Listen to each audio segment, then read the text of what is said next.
Okay, Martha, are you ready? As ready as I'm ever going to be this I morning. know you've had a tough couple of days. I want to thank everyone for coming this morning. This is Bonnie Robinson, and I'm going to introduce Martha. She works with ASCD, and she has a wealth of knowledge when it comes to differentiation and brain research. And she has been a part of a three-part series where she has worked with various teacher leaders across the district to get some firm foundations when it comes to differentiation and making sure that we're all in the same place, which I think that it has been a great undertaking on her part to make sure that she's meeting the needs of a kinder teacher all the way to a 12th grade teacher, which is very hard in one training. But Dalila felt that this session, which is going to go into a variety of different strategies and again, brain research, she would typically give this session to the admin. But the admin principals have been attending the TOT sessions. So Dalila wanted to have you to have the learning of this session. So I am so pleased to introduce to you Martha. And Martha, how do you pronounce your last name? Kaufelt. Kauf. I should have remembered that because you say that before. So I'm going to turn things over to Martha. Thank you so much for being here this morning Thank you. with us. Thank you, Bonnie. Thanks, everyone. Good morning. Happy to be here. I've had just a little bit of a journey getting here. I live in the Santa Cruz Mountains in Central California, near the coast. And on Monday evening, a huge windstorm, the biggest record. How many times have we heard the word unprecedented? Well, it was an unprecedented windstorm. And I live in the mountains in the redwoods, and it knocked out all our power, all our internet, cell towers, you name it. So I've been without power since Monday night. And it's been interesting putting this presentation together this week because I really started realizing how many things I store in the cloud. And then when I want to get them, if I don't have internet access, I can't download those. So anyway, yesterday when they finally told me that they wouldn't be ready to fix our electricity until tomorrow, I came into town, and after four hotel checks, I finally checked into the Best Western last night. And the reason all the hotels are full is because all of our PGE, our power company workers, they've blocked out all the rooms here. So we are here in California still dealing with stuff, weather stuff, huh? So anyway, I'm here and bright-eyed and bushy-tailed at 6:30 in the morning here in California at the Best Western. You haven't had a PD like this, I don't think, before. Anyway, thank you. Happy to have you here. I'm going to share my screen. Whoop, sorry, it went off to something else there. Share my screen here with you. And happy to have you here. I know that Bonnie just put the link to some handouts, and what I've And done is, and I found out, Martha, that they're not working. So I'm gonna look to see who's in the session. I'll be emailing them to them personally. oh gosh, okay. Yeah, it's just I guess it's just again one of those glitches, but I will make sure that they all get them. I will send an email out to everyone. I All right. will be putting in the chat a sign-in sheet. That one does work. So if everyone can take the third one that I'm just going to put in now, if you could please sign in for this session. Great. And you do have that one single page or single file that said teacher self-assessment? That's the one that I'll Yes, need ma'am. just in Yes, ma'am. I have it, just and a I'll few send it minutes. out to them. I'm going to put everybody on a list and send it to them. Thank you. We'll need it in just a few minutes. Thanks so much, Bonnie. You've been a real help. All right. So, way last spring, I guess it was, had several meetings about possibly addressing differentiated instruction in your district. And I'm always happy to do that. I'll tell you a little bit about myself here in just a moment. It's just that it's such a broad topic. It is just this umbrella topic that lots of other things fit under when we think of assessment, grading, critical thinking, growth mindset, all that fits underneath still and within the differentiated instruction umbrella. So we did break it down into three topics, starter topics, knowing that your district has a goal to continue to investigate differentiated instruction. And so the first one had to do with, I'm a brainiac, and had to do with the brain and learning, and particularly the effects of stress. And my message during that one was that no matter how great of strategies you have, differentiated strategies, how great a curriculum you've paid for, all of that is a moot point if the stress levels are so high with kids, and if there's issues going on sometimes beyond our control. So we spoke a lot about the impact of stress and what we can do within a classroom to make it less stress, whether that's organizational, making sure to have patterns and procedures and clear protocols, and a sense of inclusion and belonging, all of the different kind of environment and climate issues. The last time we met, then teachers did, or the trainer of trainers presented something on January 4th. At least I believe the elementary did. I think secondary may be doing it in a different schedule. But that one then focused on what I consider as a key foundational piece for differentiated instruction, and that's cooperative group learning. So we really dove in last time to how we can do and how we can integrate and implement more cooperative group learning for partners, small groups, long-term groups, jigsaw groups, etc. And now we're going into instructional variety. And as you can well imagine, we'll only be able to touch the tip of the iceberg here today, but I've chosen, I think, some pretty good things to share with them today, and I'm going to give you kind of an overview of where I'm going with this. And we'll also have a chance to chat at the end about where you think we should go next. What, if in fact I continue, or for you, what would be good next steps? So for those of you that don't know me and haven't met me before, my name is Martha Kaufeld. My little company is called Begin with the Brain. I live in California, and if you are a Facebooker, I do have a Begin with the Brain page, and you're welcome to follow along with any of that. Let's see, I wanted to go to this really quickly. I have about 8 books I've written for teachers through Corwin, through many through Solution Tree, and through ASCD. The two that I refer to a lot during these 2 sessions are the ones that are targeted for differentiated instruction. The top one there is Think Big, Start Small, and just a thought here. That one we do have a book study for. It's smaller, it's easier to kind of get through some big chunks. It's not as in-depth, but that's always a good one to start with. It really does follow the Think Big, Start Small. And then the two that have been getting a lot of traction are these that I co-wrote with Gail Gregory and Mike Matos. That addresses the Tier 1 instruction, so daily differentiation for effective instruction. And you can see that, I'm sorry, I'll go back there. There is a secondary version and an elementary version. Between you and I, about 80% of the book is somewhat the same, and it's the strategies and implementation pieces that are different for the upper grades and lower grades. I'll also be referring today to the high impact and evidence-based instructional strategies, as I have in the last 2 sessions. And 2 that I always refer to are Bob Marzano's work in Classroom Instruction That Works, or The Art and Science of Teaching, and John Hattie's work in Visible Learning. Now I'm going to go back really quickly because I want you to see what the agenda is going to be for the teachers today. We're going to start with student motivation. And so what are the kinds of strategies and instructional settings that you can do that's going to increase motivation and that idea of students wanting to participate and wanting to engage? And I'll show you in a moment here. I'm going to be really reviving and resuscitating, if you will, our understanding about multiple intelligences.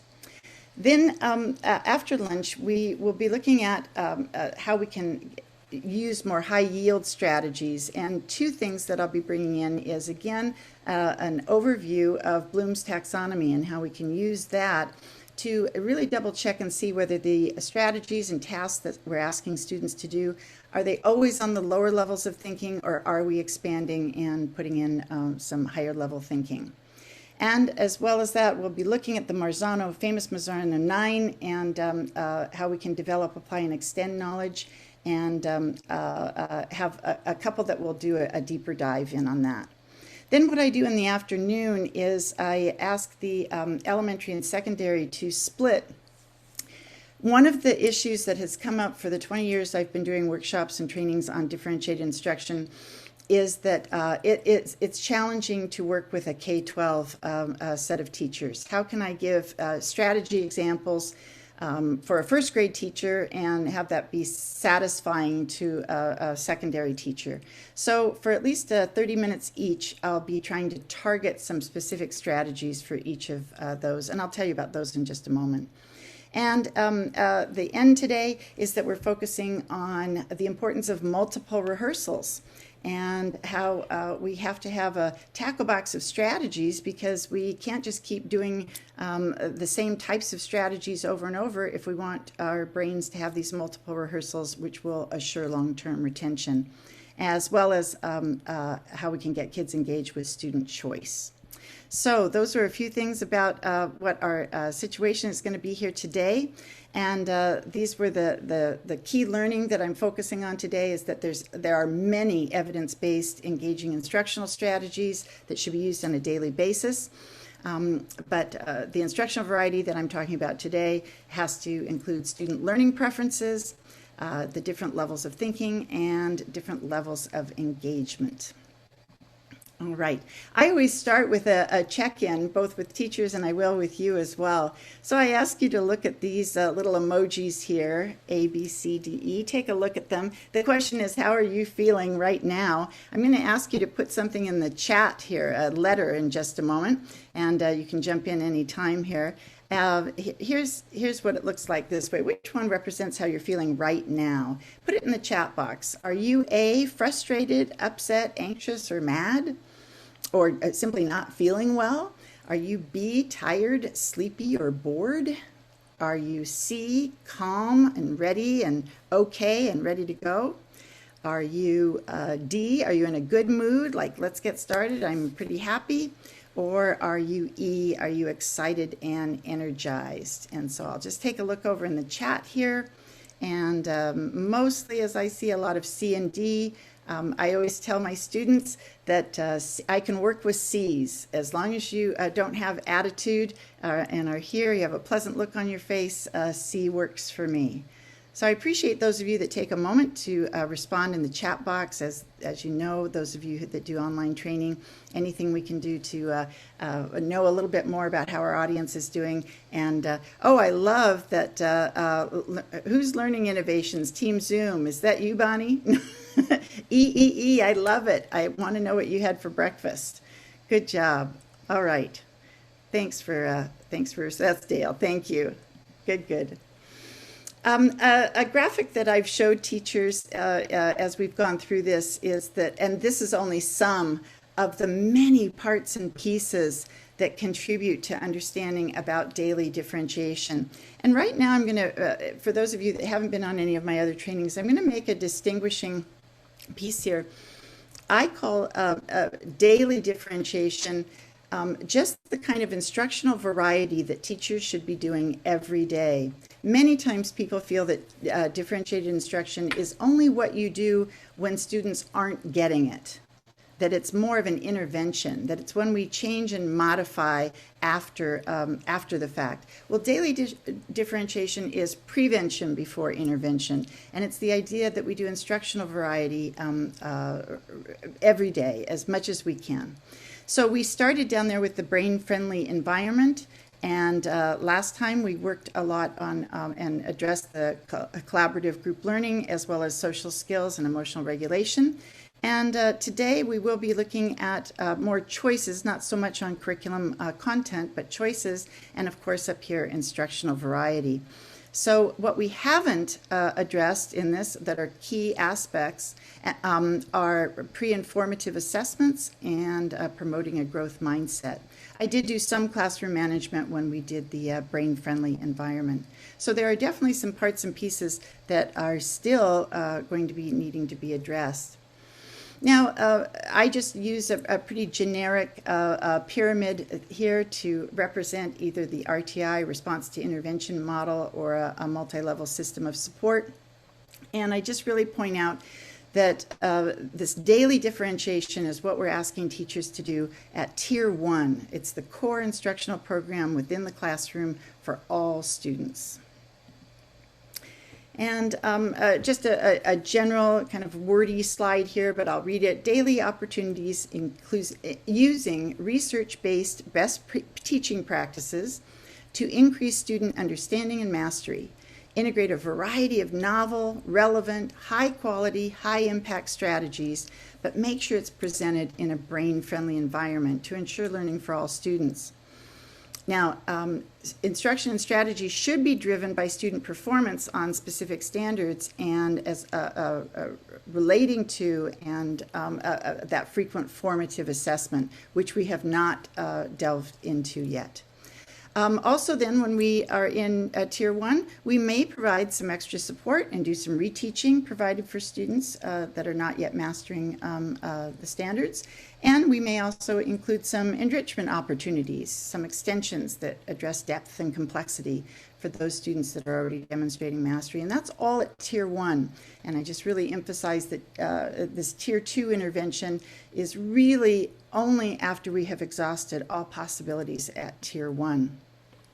So now I'm hoping that you have received an email, and it should say teacher self-assessment. I'll wait just a moment to make sure that you can find that. Bonnie was sending you a link. I emailed it to everyone. If you did not receive an email in the last few minutes, let me know. But I think I double checked. I did get Alicia and Izzy. I sent you one just recently. And this session, I know that there's some questions. Just like a housekeeping thing.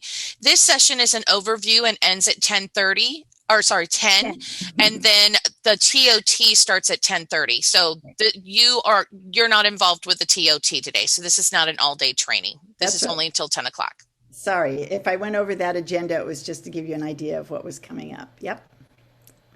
So waiting just a moment more, making sure everyone has the teacher self-assessment. It should be 2 pages. You don't have to print it out. You can just use it and click around here. So this is something that my co-author Gail Gregory and I developed a number of years ago. And we did not do this with the trainer of trainers, nor did I give it to them to give to their teachers yet. But it would be a terrific one for them, and they will be doing it today, and a terrific one for them to perhaps express to you and bring back some ideas. As you go through it, I'd like you to really think about, if you're not currently in the classroom, which I assume you're not, then respond as you think most of your teachers might be responding. And as you go through, you're going to note, and again, if you can't write on it, if it's online, take a few notes, which items are being done regularly, and be sure to put a star next to those. Which are the kinds of items that you know teachers are doing routinely? And then, of course, which items do you think are seldom done or never done? Put a check mark next to those. And then, of course, let's give ourselves a pat on the back. Which are some of the items that your school or district has been emphasizing? So I'm going to just have it be silent here for a few minutes as you do that. And then I'm actually going to be putting you in breakout rooms to discuss this. So if you're thinking, oh, I'm not going to have to talk about this, you're wrong. You are going to need to be able to chat about this a bit. So will you take a moment? I'll stop talking here. Take a moment. I'll give you about 3 or 4 minutes here to fill those out and reflect on ones that are being done, ones that are seldom done, and which ones have been emphasized.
About a minute more.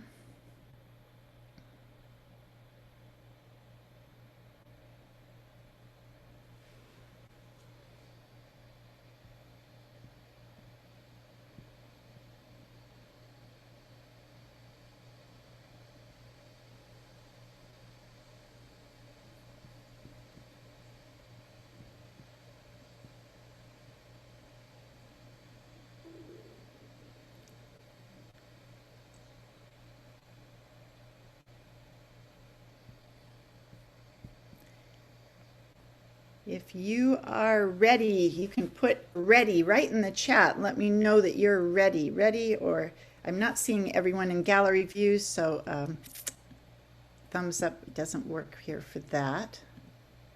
Ready? Great. Great, thank you. All right, so here's how we'll do this is I'm going to put you in breakout rooms, and these are going to be just random sort of breakout rooms for about 5 minutes. So I'm hoping that you do know most of each other, and we won't have time for a lot of pleasantries and chit chat. We'll just get right to the discussion. But I'd like you to discuss that type of self-assessment in general. Do you think that's helpful? Would that be helpful to get that information from teachers? Maybe you're even thinking of a few more prompts or questions that you think should be on there. And then share which items you think are ones that have been emphasized. Give yourselves a pat on the back. What are some areas that have already been addressed and you're working on? It could be over the last few years. And also, what are some of the items that you think most staff are doing regularly? And it will be helpful to kind of note, is that mostly at the elementary or mostly at secondary?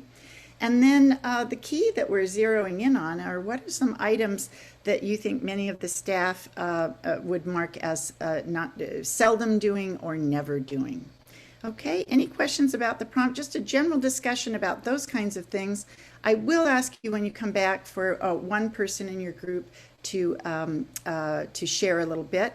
I see that we have about 24 people, so I think I'm going to put you into at least 6 groups here. I don't want more than the 4, so let's do this. Okay, you're going to assign automatically, and then I'll give you about a 1-minute wrap up before we go. All right, any questions? Listo. All right, here we go. Oh. All right. Welcome back, everyone. Thank you for taking a moment to both participate in the self-assessment and then to start a little discussion there. And I was able to hop in all of the rooms, even if it was only for 15, 20 seconds, and was able to catch some gems as during that discussion. But I'd love to hear from you. So just in general, what did you think about this teacher self-assessment? You think it's something that I should encourage trainer of trainers to do? And then if we do, so what about the results? What should we do? How could we use those results? Anyone care to share? I'm not able to maybe see everyone's hand up, so I'll just ask you to unmute yourself and jump in if I don't see you. So Ms. Shadone in our group was talking about using this as a kind of a pre and post assessment, right? Beginning, middle, and end of year. And we wondered about making connections to our evaluation system, T-TEST, and thinking about how that might really push the coaching element of that T-TEST program and give teachers some fodder to think about individually or in team. Are these things that are regularly included in my planning conversations? Great idea.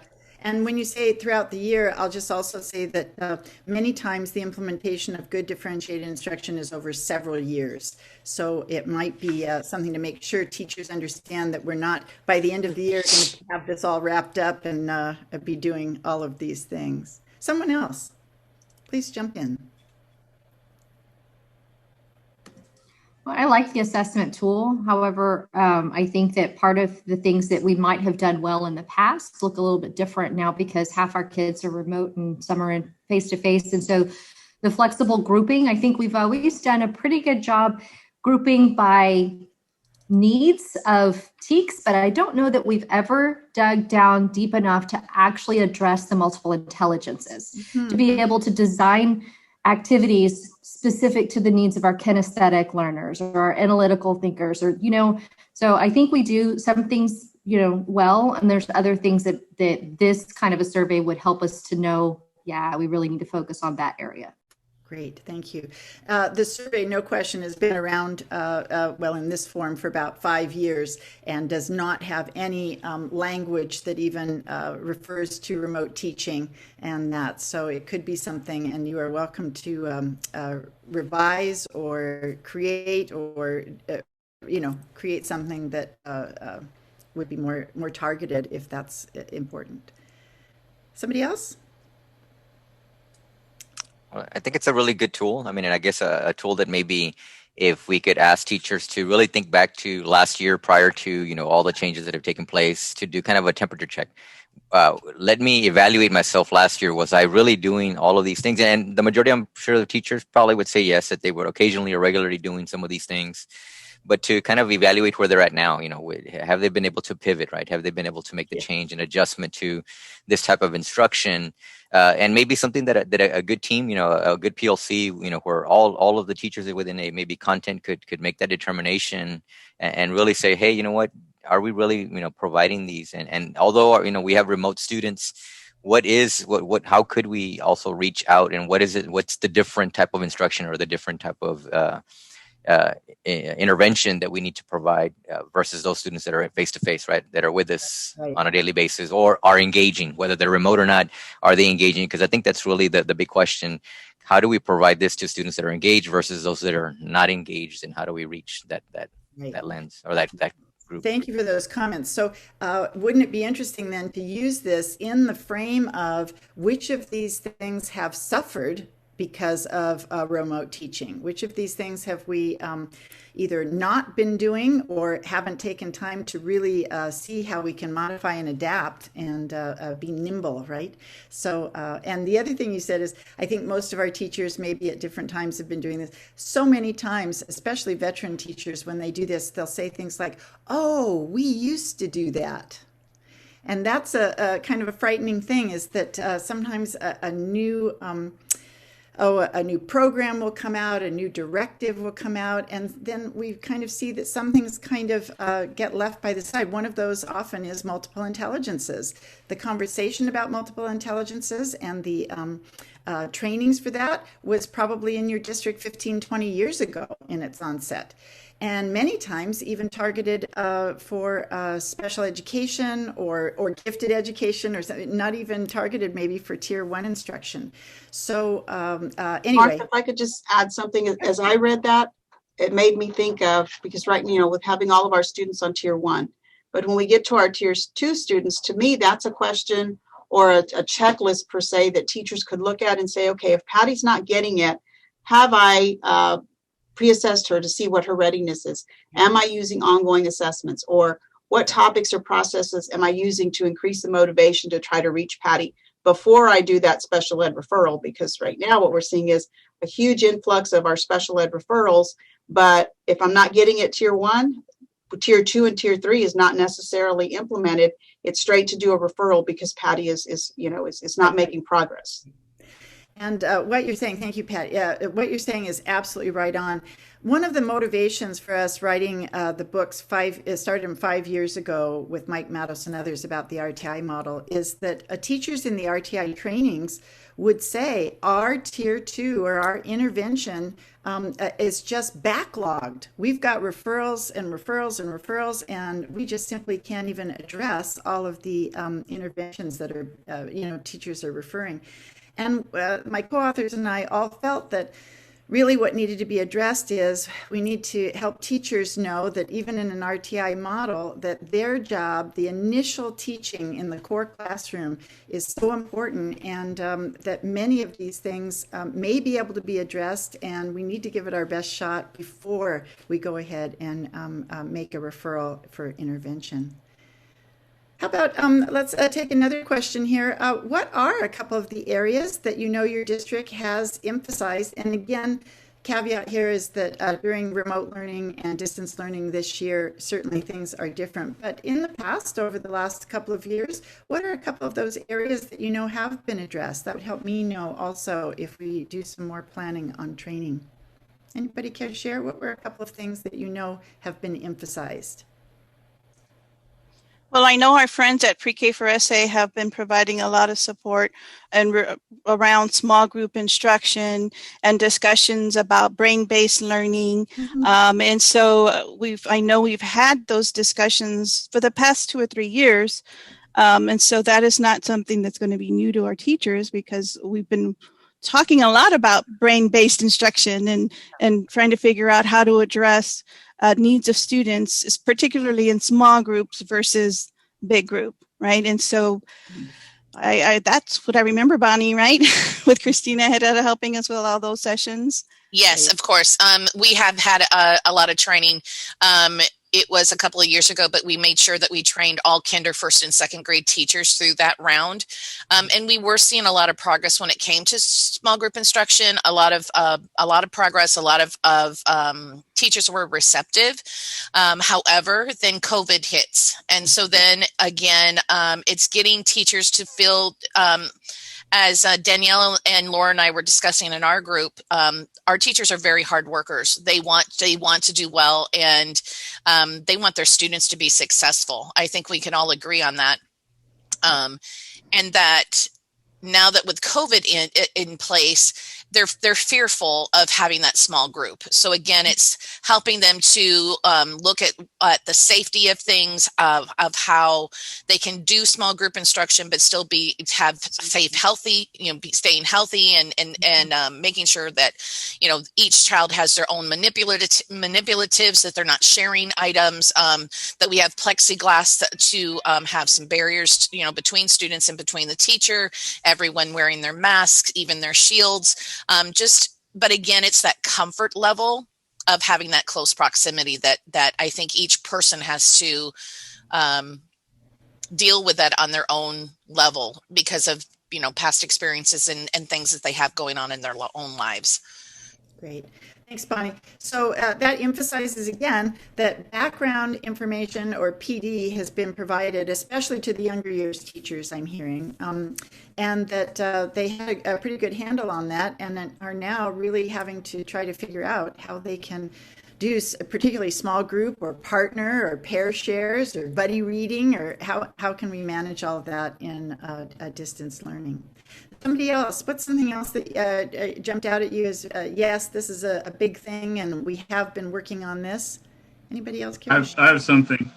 Thanks. One of the things we've been working with the special education students is increasing their executive function skills in technology, getting them to learn how to utilize things like Google Slides and Google Docs. Great. It easily hits all 3 of the learning styles, the auditory, the kinesthetic, and the visual. You get all of it in there, and mostly focusing on them learning how to do voice typing and text-to-speech. So when they have modules that they have to do, if the teacher can put it into a PDF or upload it into Google Docs, they can highlight things that are like 4 or 5 paragraphs and turn on the text-to-speech and listen to it. And when they're writing their notes, they can open up something like Google Slides and put pictures into it, change the colors, and so that gets the kinesthetic people, and it's visual. Great. And so it hits all of it at once. And so it's just a matter of teaching the student to be a better learner. Great. Now, Frank, was that already in place prior to pandemic learning? Was that emphasis on increasing technology skills already? Yes, we have an autism academy at Creek, and our teachers that are there have been doing this for years to help the kids into Gen Ed and become fully integrated. Thank you. All right. Thank you. All right, and so my last prompt for you, and then I want to share with you some of the big ideas that we'll be doing today, is of two or three there, what are some of the key topics that came up that you say, yeah, we need to address this, or this is one that has been maybe neglected so far, or boy, if we touched on this one in this coming year, I think this would be helpful. Anybody care to share? For me, I think the idea of differentiating within our curriculum on both ends of the spectrum is something that we're getting some positive momentum in, right? The collaboration with the advanced academics group over the summer and adding extensions specifically tailored to the performance assessments in our curriculum is certainly super positive. I think I could do a better job marketing those with teachers, and also conversations we've been having in our department meetings about aligning those efforts and everybody knowing what curricular resources we have, I think is a couple steps in the right direction. So I'm hearing from you that although you have been starting that alignment of gathering data and planning instruction, somebody has a, maybe you can mute. There we go. Oh. Maybe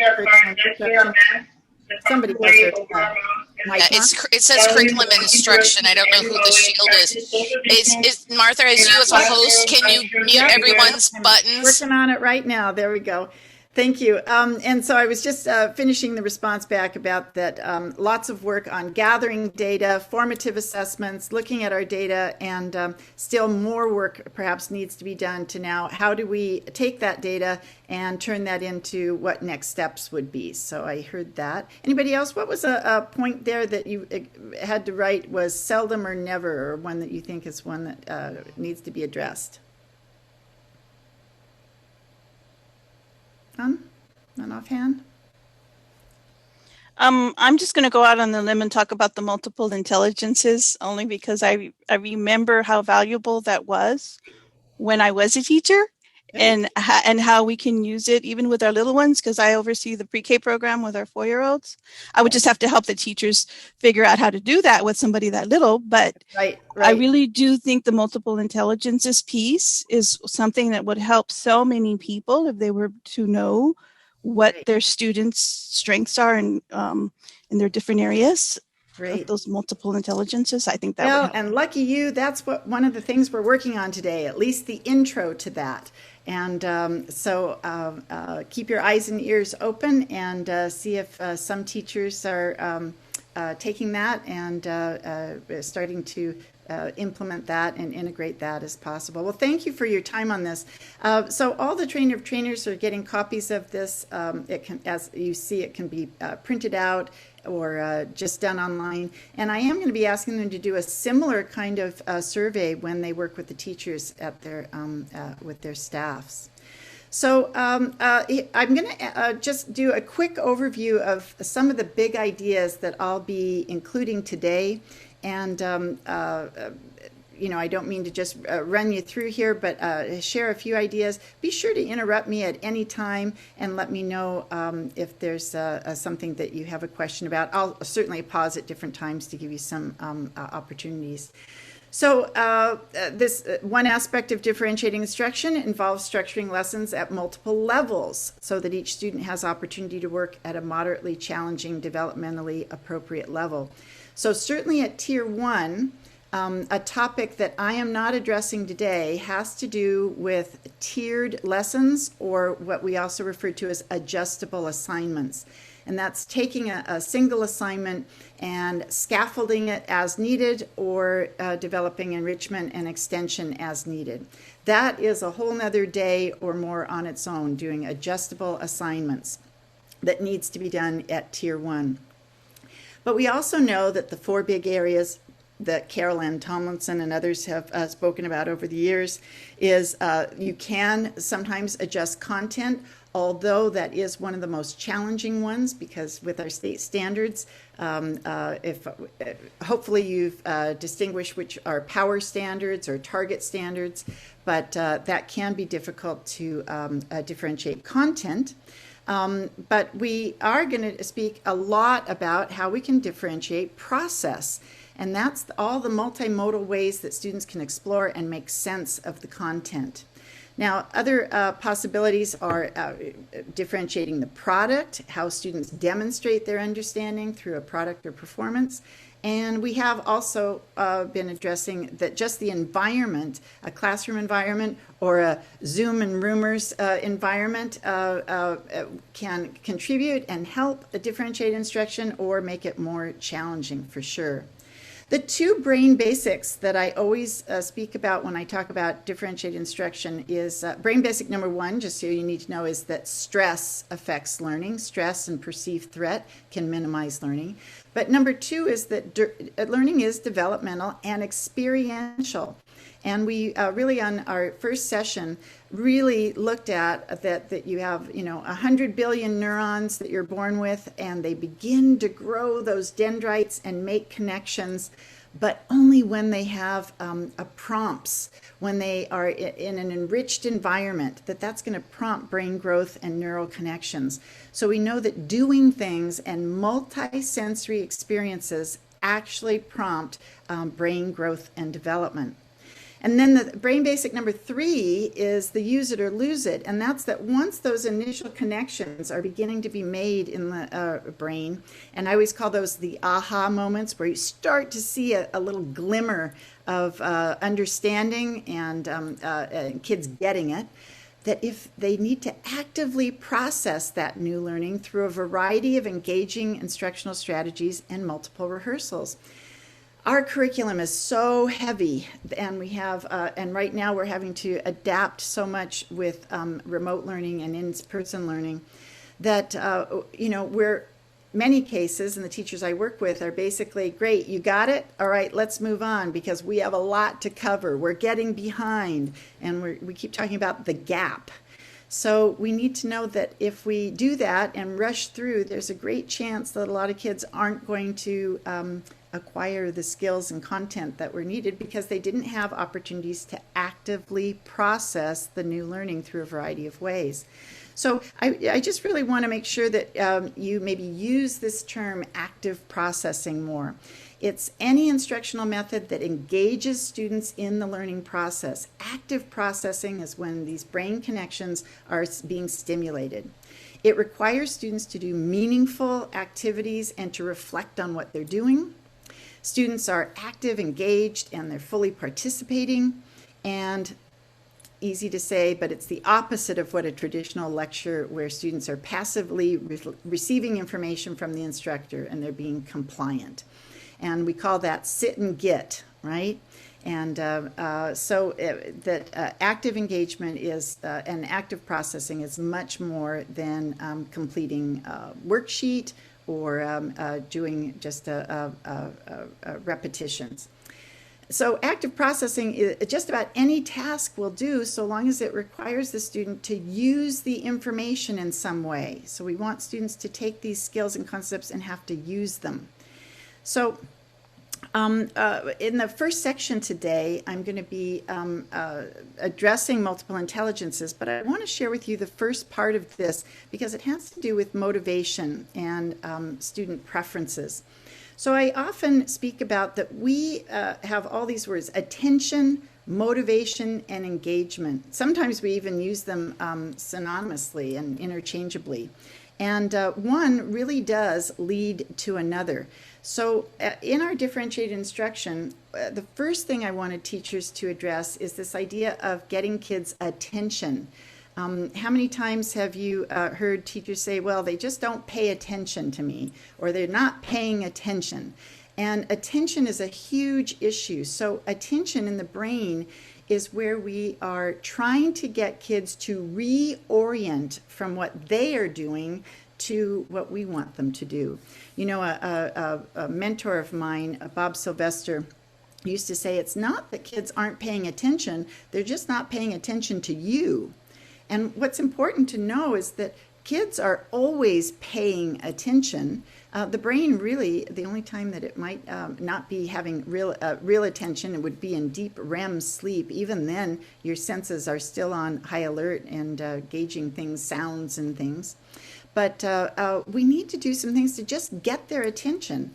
And so, we really need to look to see that novel, interesting, or even somewhat threatening stimuli can garner our attention. Now, in the classroom, we're going to want to avoid the threatening stimuli, but just to get kids to buy into all of this, to get them, give us a minute so we might be able to hook them.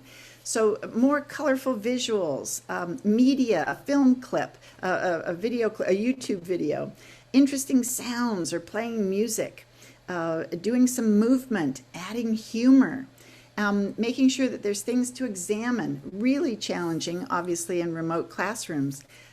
Things to smell or taste, and things that look a little risky or might be interesting to try, that are a little curious.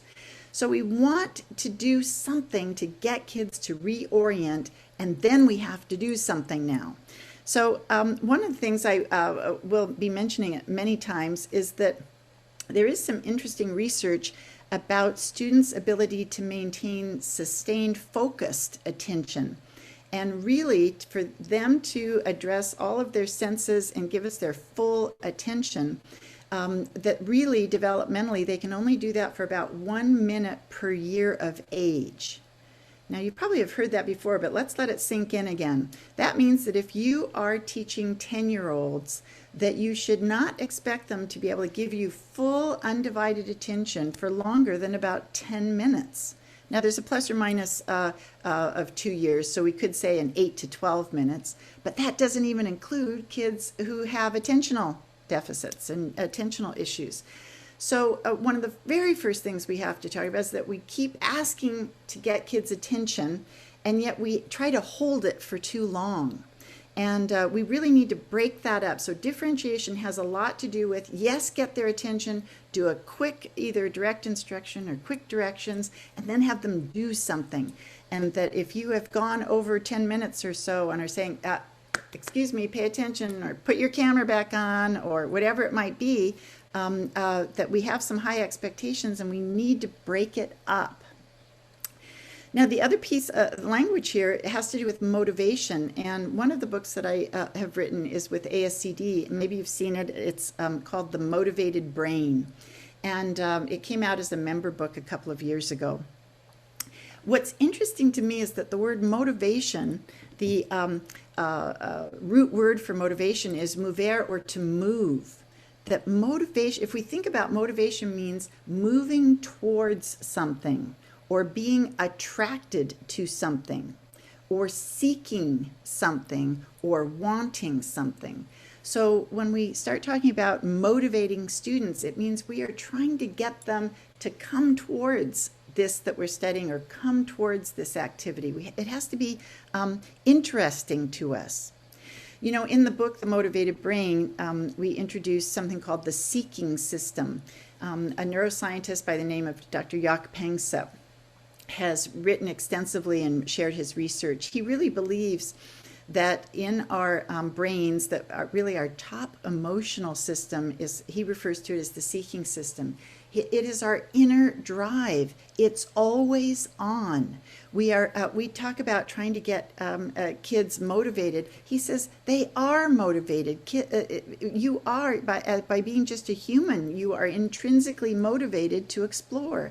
You have curiosity, you're interested, we forage for things, we have anticipation, and we have cravings, and our job is to see if we can kind of click into this. If you're not sure about the seeking system, just think about last time you went to try to get something sweet or something salty. You started foraging, you knew what you were after, something, and your brain just drove you to start seeking out and exploring. Well, it happens with very young children. And it still is happening with middle school, high school kids. They have an inner drive to explore. We have to find out what it is they're trying to explore. What would interest them?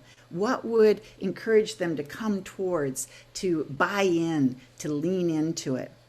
So we just really need to see that discovery and exploration is instinctual, and that we are always, always seeking in our environment for resources. What are some things to eat? What are some things to do? Is this person going to be nice? Does that look fun to do?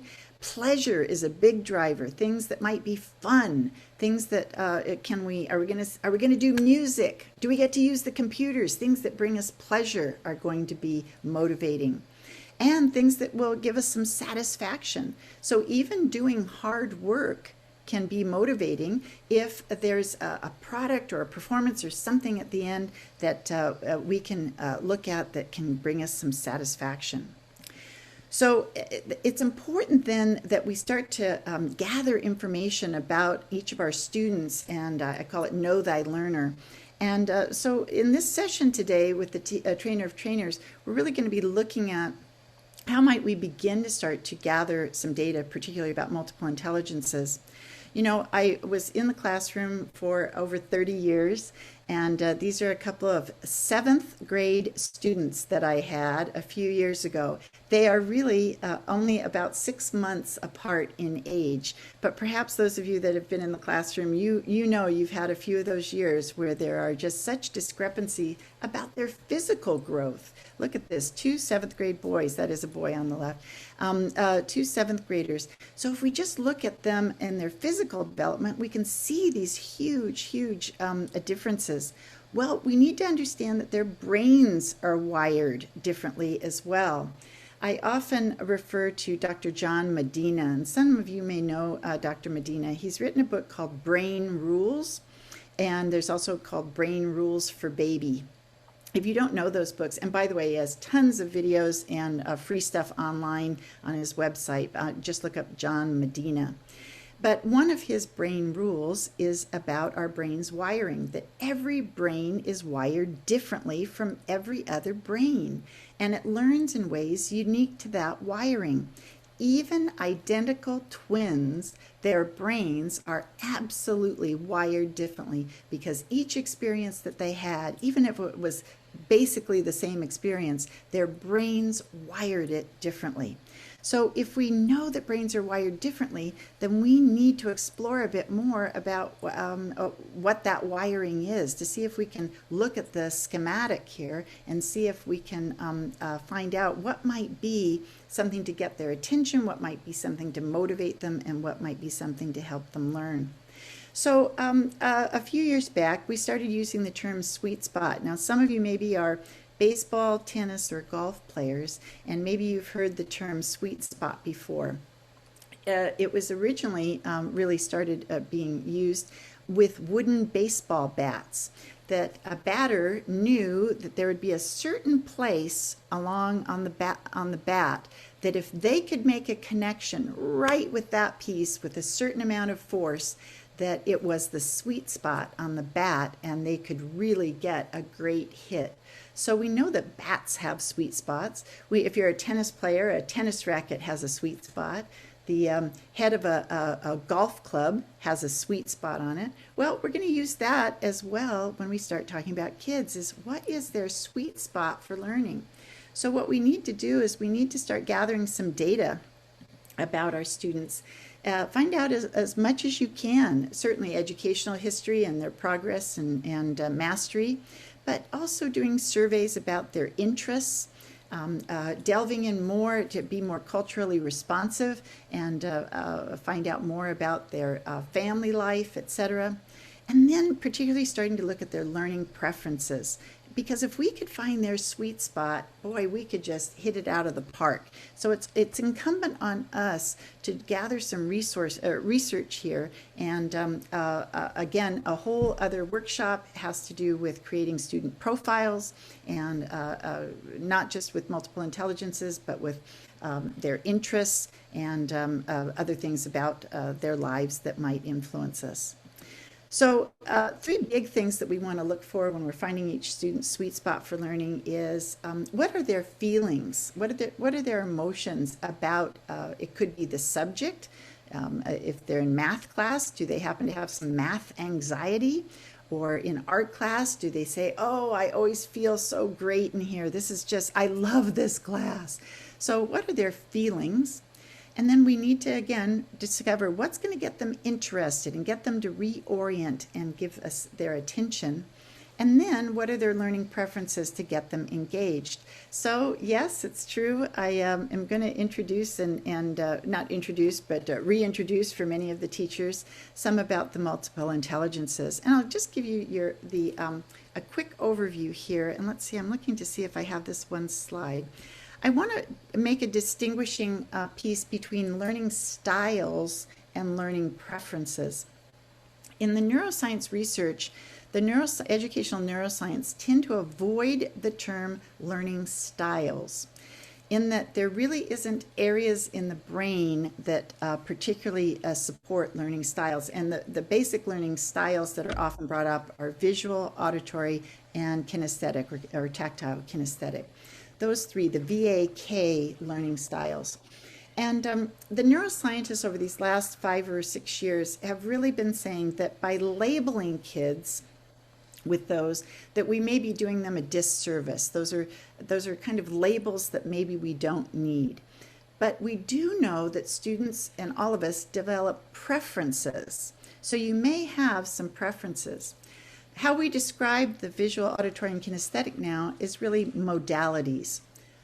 Visual, auditory, and kinesthetic is how we take in information, how we like to gather information. Do we like to see it? Do we like to hear it and have you tell us? Or do we like to manipulate and do it? So visual, auditory, and kinesthetic refer to not learning styles. This is my language and the work I've been doing, but learning modalities. That's how you take in information. But then once it comes in, we need to process it. And that's where the multiple intelligences and this language can be so helpful. So as most of you know, it was back in the early 1980s that Dr. Howard Gardner and his crew at Harvard in something called Project Zero were asked to find out how might we redefine intelligence. Up until then, we had the Stanford Binet, and we had a standard IQ score, and that's how we were identifying intelligence. And many people, and this was a long time ago, but many people were seeing about mostly the biases in that kind of evaluations and assessments.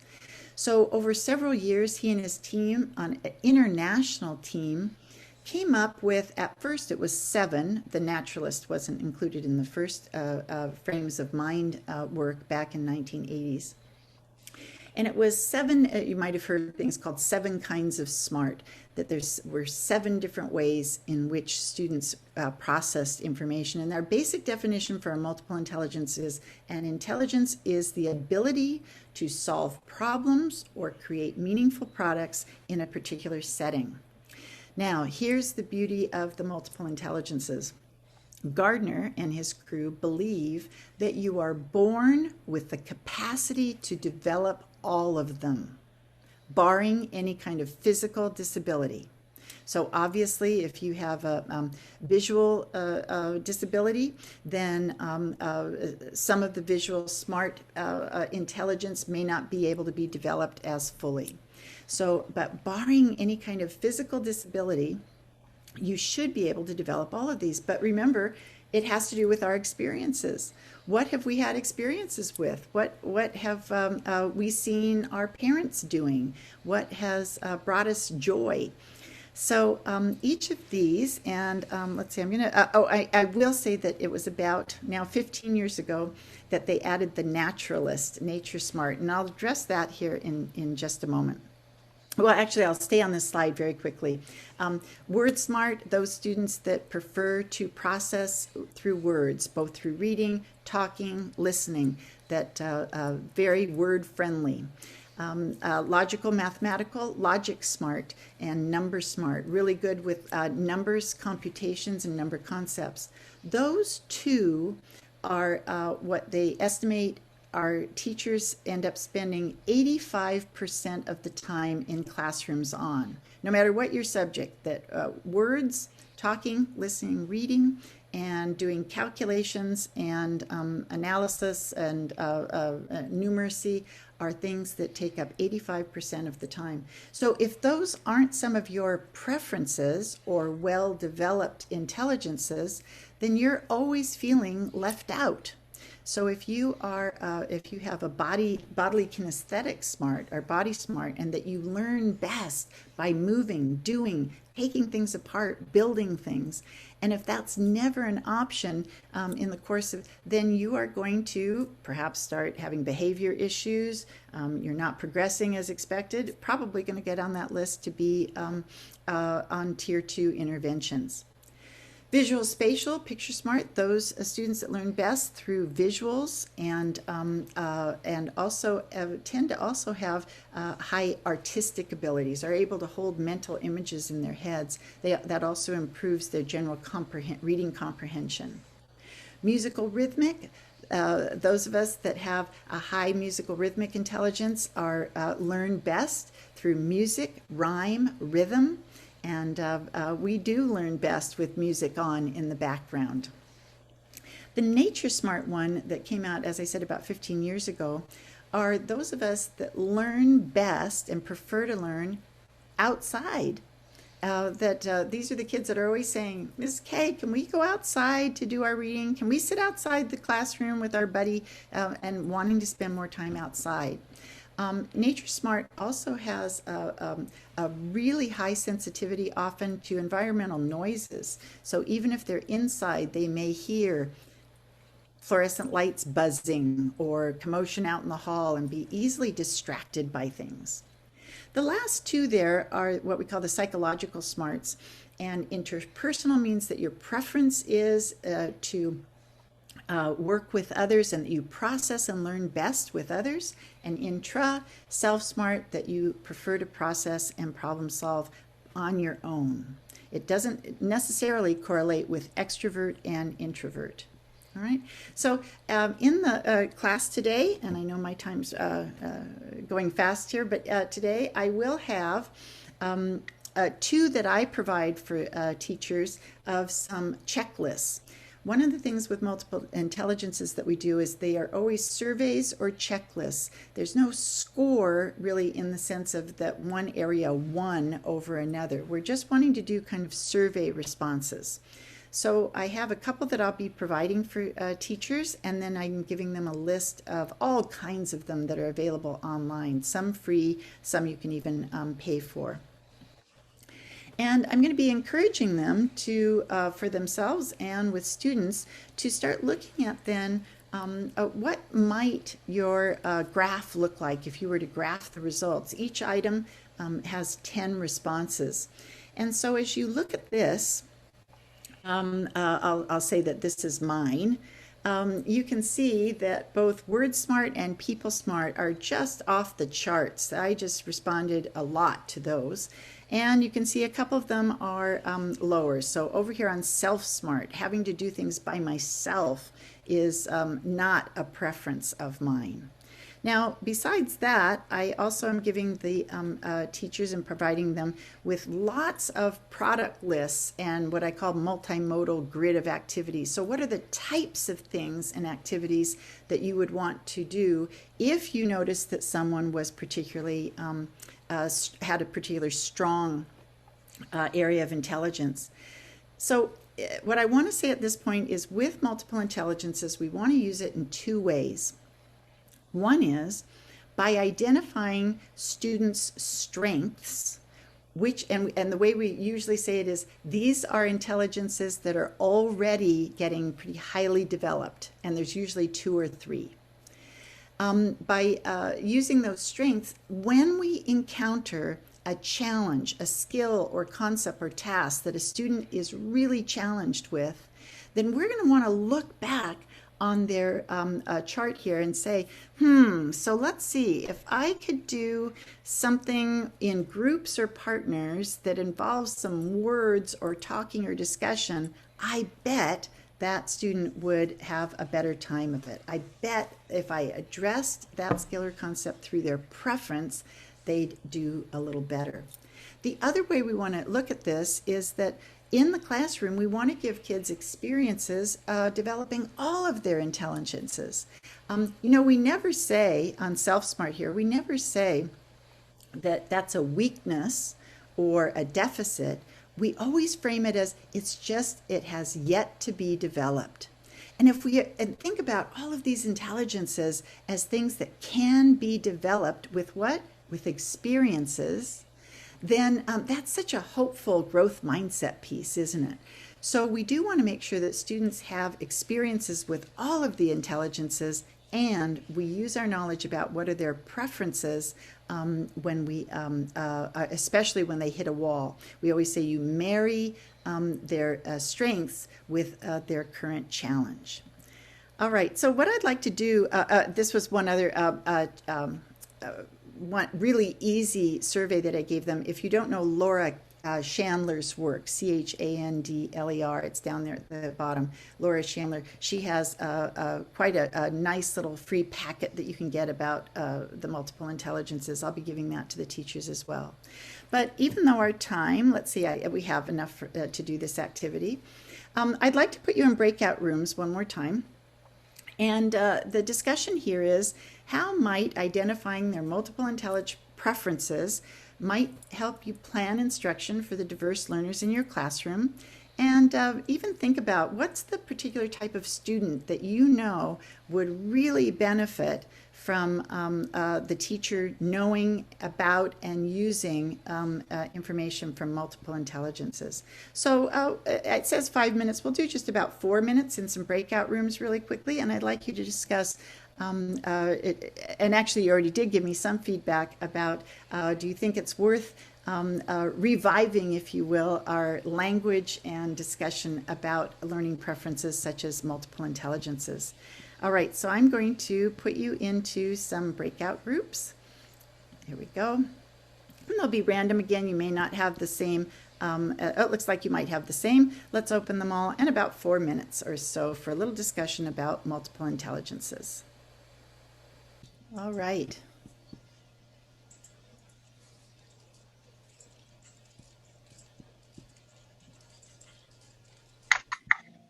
Great, thank you. For those of you that are back already, I just would love to hear from a few folks about any topics that came up, or an aha, or a question about using that multiple intelligences. Anyone care to share?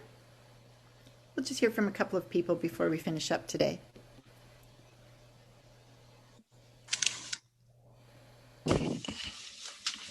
One thing that I wanted to ask if you could touch on is that when the teachers are doing lessons, that they incorporate things that the students have already covered with things that they're learning, so that it's called neuroplasticity. You know, that when you incorporate old things that they know with new things that they're learning, they wire together, like neurons that fire together, wire together. You know, that's right.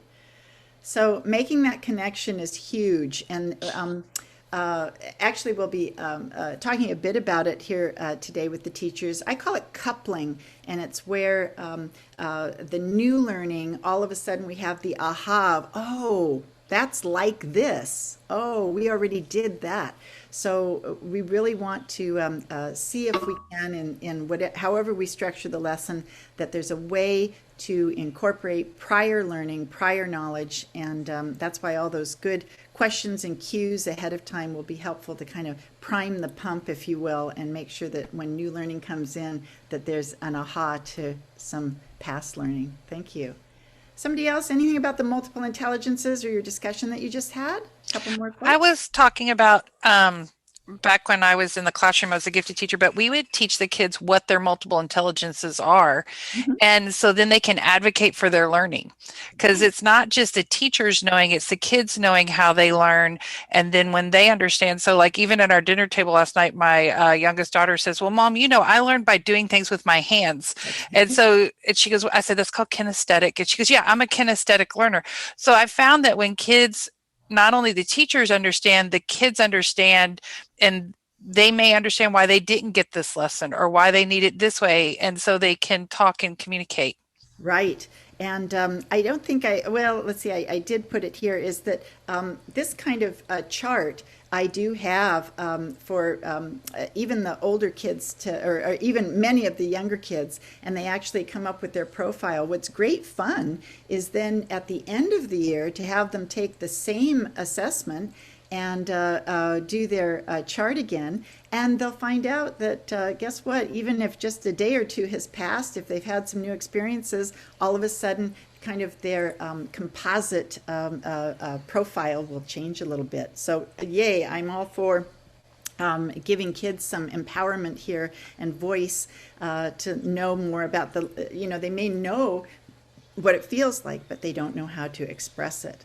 Anybody else about the multiple intelligences? I think just wanted to add kind of to what Mitch said. I think we had talked about last summer as a CNI division, one of our team building activities was that we figured out what color. And so I think I was blue and I work with an ocean of green. I think it was very structured people where I was blue. I think a very just kind of outgoing, all over the place kind of person. I think Bonnie too was a blue, if I remember correctly, but we're surrounded by, Yes, I am. Yes, I am. Yeah, real touchy-feely, hey, we think about everything, we worry about everything, those kinds of things. And then everybody around us is very structured and, organized. And not that we're not organized, but, they've got that, so we actually, but it's interesting also because, the instruction in class, when we look at the students, we look at their learning and how they learn. It's also the teacher providing the instruction, what type of learner are they? Because I think they would be putting out the information and the instruction based on their personality also, right? And how they learn and how they actually understand information. So it's, maybe to match one with the other. That's right. Well, that's you led a nice segue into my next slide here, is that really what we're saying, the kids are saying, teach me in the ways I learn best. Now, that doesn't mean every single day because we want to make sure that students have a wide variety of experiences, but especially new concepts or things that are challenging, they may grasp those concepts more easily if they have opportunities to process the information in a way that makes sense to them and comes more easily to them. So remember, if we're wanting to have to generate motivation, it has to be something that they like, something that they know they've had success with in the past. That's going to, all I have to say in a classroom is, all right, for this activity, we are going to be getting up and moving around. And I'll have 3 kids that'll go, yes, because the idea of getting up and moving around, yes. If I say, all right, this next activity is going to involve some drawing, I'll have another 3 or 4 kids, yay, all right, we're going to get to do some art and drawing. So we want to think about how we can get kids' attention and motivate them using these different intelligences. Now, I'm going to just, in our last 2 minutes here or so, just share with you another oldie but goodie that I'm going to dust off and make sure that we have language about is using old Bloom's taxonomy and the different levels of thinking. When we are talking about differentiating instruction, we really need to encourage folks to think beyond those lower levels of thinking. These last two, remember and understand, are used, again, they say like 85-90% of the time in a classroom. It's just shallow processing, recall of facts, listing factual answers, and understanding to some degree and comprehension, etc. But then when we start to put in more application and more analysis, and on that Marzano 9, the different high yield strategies, similarities and differences, compare and contrast, all of those things are high yield strategies. And that's what starts coming in these higher levels of thinking. And as you know, and by the way, this is the quote new, it's been around about 15 years, but some of you still have charts perhaps of the old Bloom's taxonomy. This one does have then evaluate or to judge and then begin to create and synthesize. I'm going to just skip on and show you one other piece that I'm going to be doing today. Oh, a big emphasis that I will be sharing with teachers today is using non-linguistic representations. And this especially for either learners with learning challenges and ELLs, this is our ticket in. This is key. And so we talk about it as dual coding, is that we know that there's several areas in your brain that codes information differently. So verbal linguistic focuses on storing words and phrases, but the nonverbal and non-linguistic focuses on actually storing either the mental picture or the image or the physical sensation of doing it. So we want to just keep looking at, are we asking kids to only store knowledge with verbal linguistic forms and words, and by the way, that would be also numbers and calculations, or are we doing dual encoding and asking them and providing ways for them to process the information in more than one way? So that can be everything from creating representations, making physical models, creating mental pictures, drawing pictures, engaging in kinesthetic activities. So that's going to be a really strong emphasis today. Another strong emphasis today, particularly for my secondary teachers, is looking at limiting direct instruction. Teachers talk too much, and boy, we, especially in our remote learning situations now, during the times we have kids online with us, we may be trying to keep their attention for too long, so we need to look at that. Another piece that I'm going to be really emphasizing to them as a great way to differentiate is through leveled text resources. Particularly, I use Newsela, and looking at all the variety of things that we can download. I hope you're all familiar with this and that the district has a membership and that you're able to use this. This is where, and I think it's great fun. I just looked it up last night, that our new poet, Amanda Gorman, who yesterday read a poem at the inauguration, there's a wonderful article on her at Newsela. And remember, up here, then you can change the Lexile levels. So you can go all the way from 610 Lexile to 1200 or 1100 Lexile levels. So in this way, I could really adjust for all these different reading levels in a classroom and still have them participate in the discussion. All right. There were several other things with the with elementary and with secondary, and I'm going to let's see. I'll just finish up here. I'm looking at which slides I want to end with here. I'm really going to be giving them quite a little grab bag of strategies, and I'm really emphasizing also the idea of choices. Is that if we want to get kids' attention and motivate them and then ask them to engage, one of the best things that you can do is to provide choice. It could be simple choices about where you sit or whether you're writing by hand or doing it on the computer or who you work with. Sometimes it can be must-dos and may-dos. You must do this, but then you may do this or this. Sometimes it could be, how would you like to show what you know? Do you want to do a little Flipgrid video, or do you want to submit a paragraph? And so that element of choice is just an absolutely key factor to get kids involved in their learning and actively process.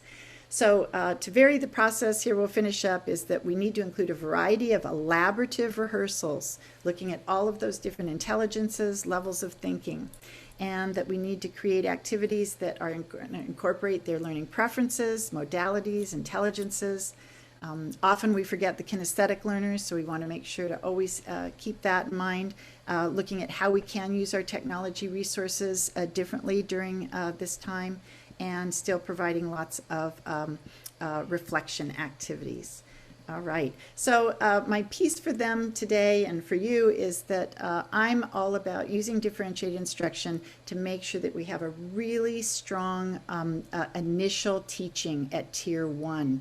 And our goal would be is that as we do a better job at initial teaching, that maybe our intervention list or referral list will diminish a little bit. All right, I would be happy to take a couple of quick questions or comments from anyone. I'd love to hear from folks if any of this worked for you today. Anybody have a couple of last comments or a quick question? I just want to say one thing. I am going to put in the chat one last time that some of you have not signed in. So please make sure if you did not sign in using the Google form, please make sure that you do that. You don't only have to sign in once for the attendance. Great, thank you. And I do see that Laura put in something about, she found something about pairing knowledge with technology. So there's another link in there for you. Anybody else? Quick comment. It always helps me if a couple of people will make a comment about either this presentation or what our goals are with the trainers. Anyone else?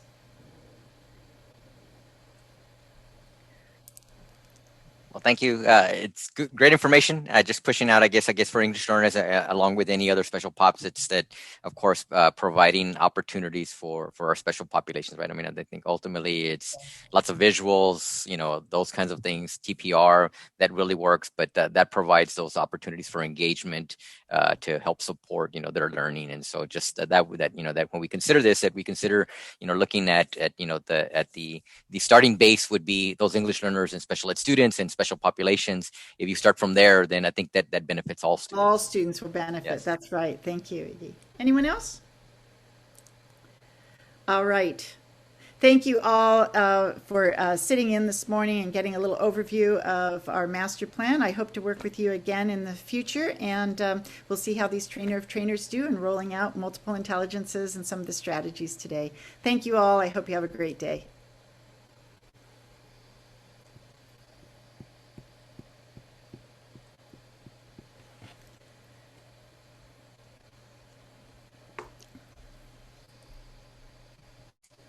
Martha, I did have a question. In the past, you have given the participants a PowerPoint, and we didn't get the PowerPoint. Right. I always post it the next day because I go through, and that way if there were any things I needed to adjust. So I've sent that to you always the day after. And I'm glad we talked because I couldn't remember that.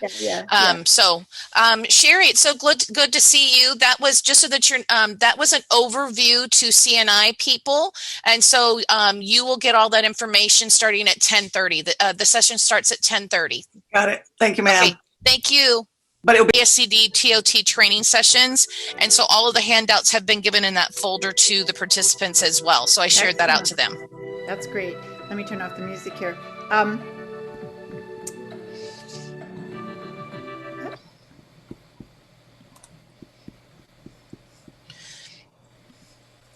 Let's get back up here.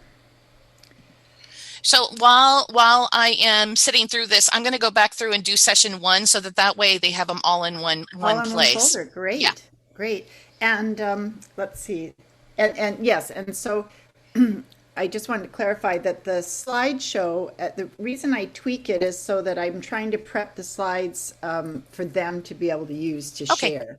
Okay. And so I'll put that up again tomorrow. And sounds good. Okay, we should be starting here in about 6-7 minutes. Excellent. Thank you. Okay.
Hello, everyone. We'll be starting in just a couple of minutes. Thanks for being here.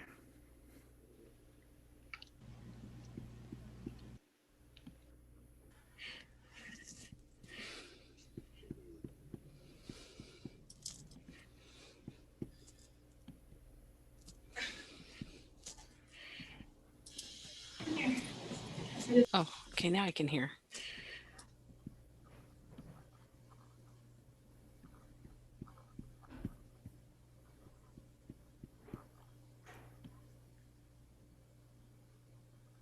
Bárbara, I feel kind of lazy. I'm like, so.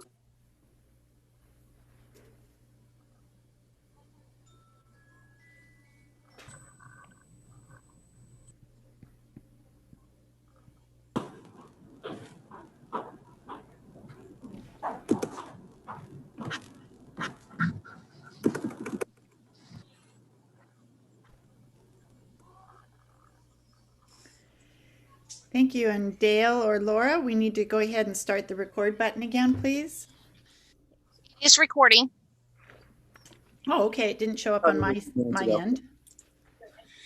Okay, good morning, everyone. This is Bonnie Robinson. I hope let me turn my camera on. I hope you're all having a wonderful day. I'm so glad that you are here to be a part of session 3 of our 3-part series. This information will be brought to you again by Martha, and that you'll be spending the majority of the day with her, and having her walk you through the last session that we will be having this year as far as differentiation is concerned. This information will be redelivered on the February 15th PD day in the morning. Just make sure that I have that right. Yep, February 15th. And because it is a campus-led initiative, you can decide if you want to give that, start it from 8. It is a 3-hour session. So if you want to go to 8 to 11 or 8:30 to 11, that is all dependent upon your principal. Because they're still struggling. And I looked at the data. Okay, if we can make sure everyone mutes your mics. We did get a little bit of feedback there, conversation. But you have the discretion, your principals have the discretion of whether you start at 8 or 8:30. But we do want this to be a morning session, and the afternoon then is at campus-led decision, whether that's planning or specific professional development that has been tailored just to your campus. So the agenda has been given to the principals for the afternoon. Last little bit of housekeeping is I am going to put in, I have pre-registered everyone for this course already. If there is someone that did not get the notice in Eduphoria that they were registered for this, please put it in the chat so I can double check and to make sure right now that you are ready. And then I am going to put also in the chat,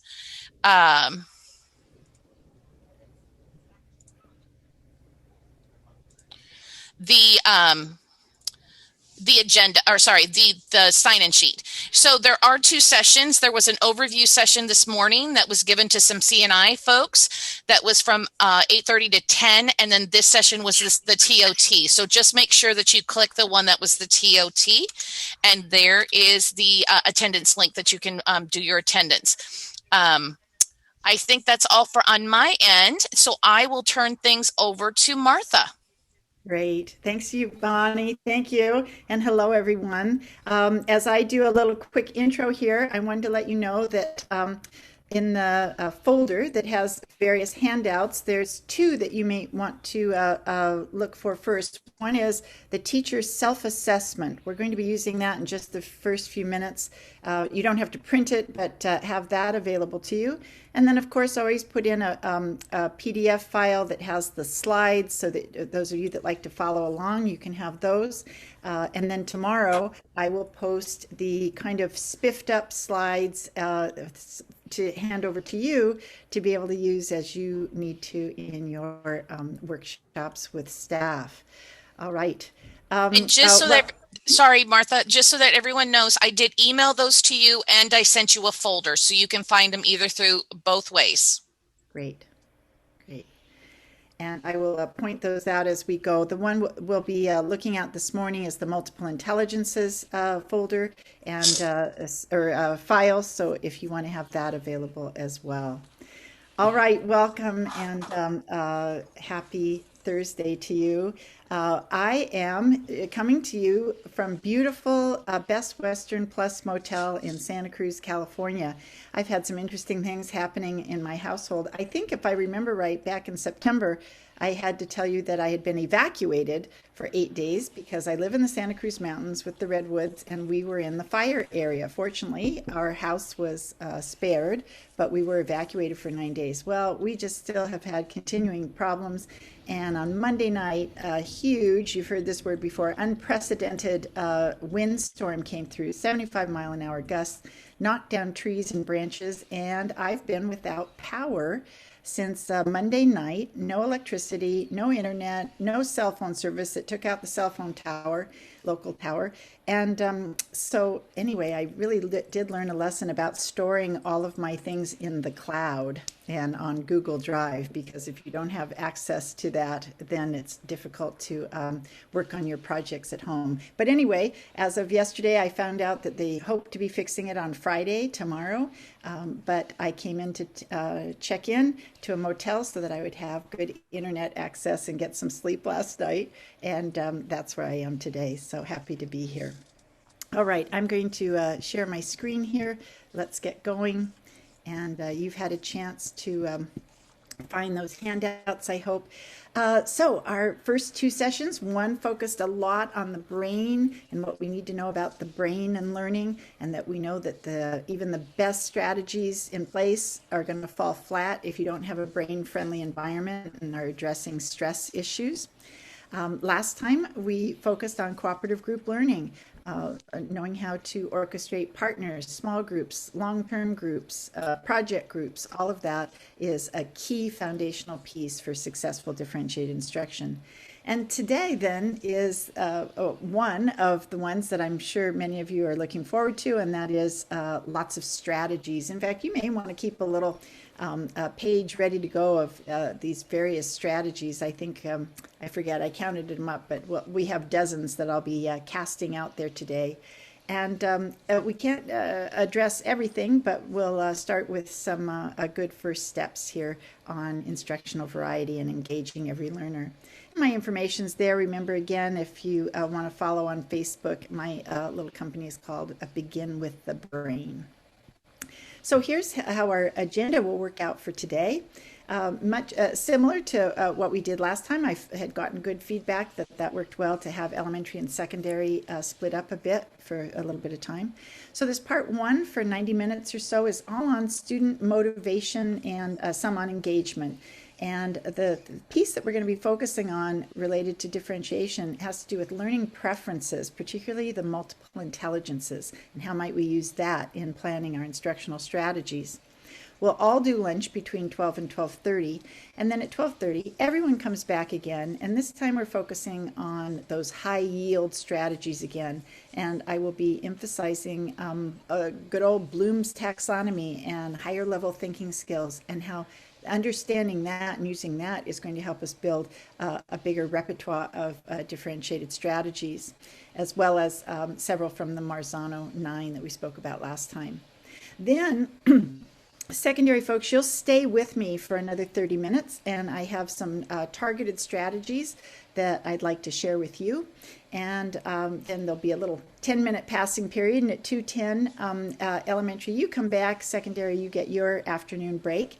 And again, I'll share some strategies more specific for elementary. And if you want to attend both of them, you're welcome to, but that's how it was going to be divided up. And then at 2:45 until almost 4 o'clock, we'll focus more on how can we use these differentiated strategies to really promote student engagement.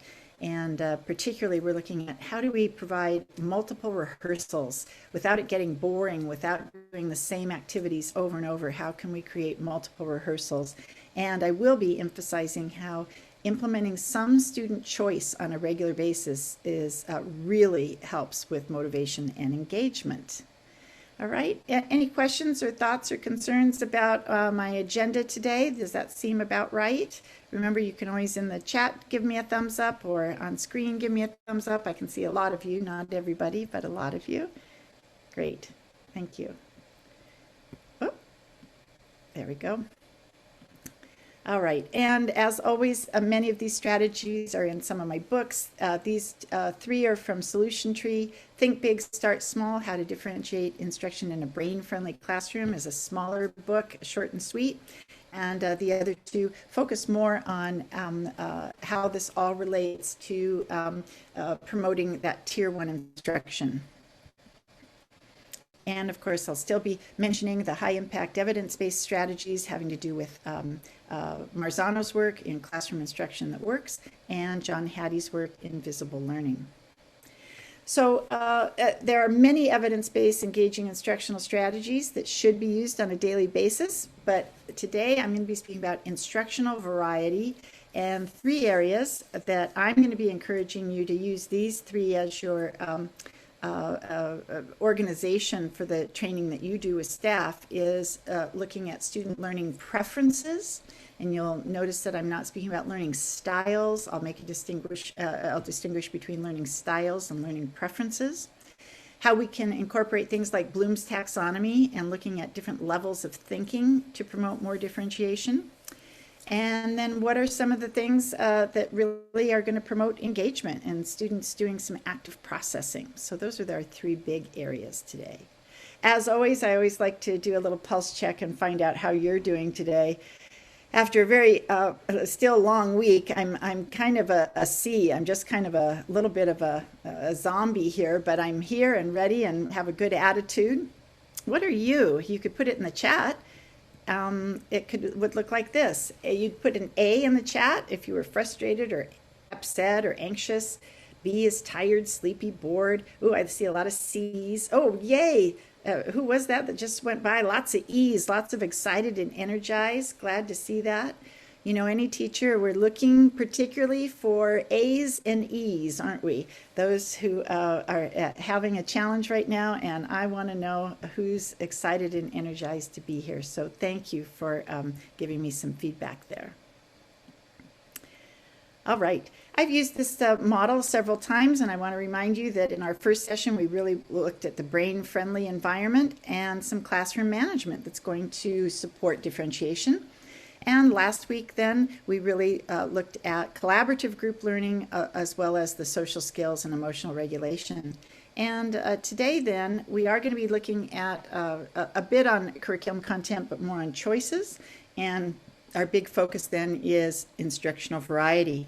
Now, you'll notice that there's some areas that we have not even addressed yet: pre-informative assessments, growth mindset, grading, etc. And so I've been having some discussions with your CNI folks and others about what might be good next steps for a training, for a differentiation training. And I'm here to remind you again that all of this is emphasizing all the good core instruction that we can do at Tier 1 for all students. That too many times we maybe haven't exhausted all of our instructional repertoire, and we end up feeling pressured to submit names for kids to go to intervention. And our model is really emphasizing that many more students should be able to be served and have success at Tier 1 if you really differentiate instruction and look at learning preferences. All right, I'm hoping that you have found the teacher self-assessment somewhere in your files there. If you are having difficulty with that, be sure to let Bonnie know. You can say something in the chat, but you could download it, you could print it, it could just be up on the screen. This is a self-assessment that my partner Gail Gregory and I developed 5 or 6 years ago. And I'm going to give you right now 3 or 4, I don't think you'll need 5 minutes, but 3 or 4 minutes to fill it out to the best of your ability. And if you are currently not in the classroom, then fill it out as if you were some of your teachers, how your teachers might respond. Key things that you're looking for, because there will be a breakout room discussion of this afterwards, is which items are you already doing or already observing that are being done on a regular basis. So note those things. And then, of course, what are some items that your observation is that teachers are seldom doing or never do? And then, of course, let's pat ourselves on the back. What are some items that your school or district has been emphasizing? So put some plus marks next to those if that's something you go, oh, we have been working on that. Now, fair enough, this little assessment was written way before COVID and remote teaching and distance learning. So it would be interesting that that you may be filling things out and responding a little differently because of our current circumstances. That's fine, but still the general pieces here all are relevant, even in distance learning. So I'm going to stop talking for just a moment. Remember, you're going to let us know through chat if for some reason you don't have access to this. I'm going to give you about 3 more minutes here to fill this out, and then I'll give you a prompt to go to a breakout, okay? There are 2 pages by them. Make sure to scroll to get the questions on the second page.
Another minute or so, and remember looking back and looking at which items are being done regularly, which are seldom or never, and what are some things that the district has been emphasizing.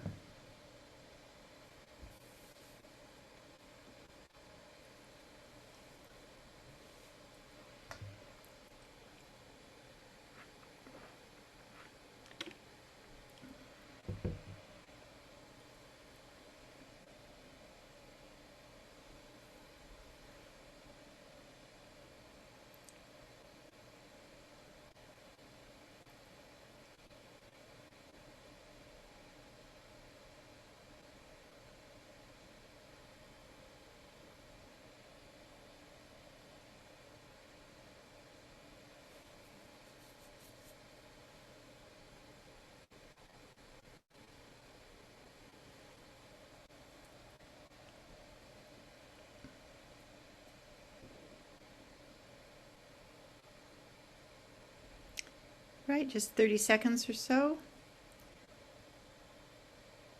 Bonnie's also posted in the chat that there's still a few that need to fill out your attendance doc.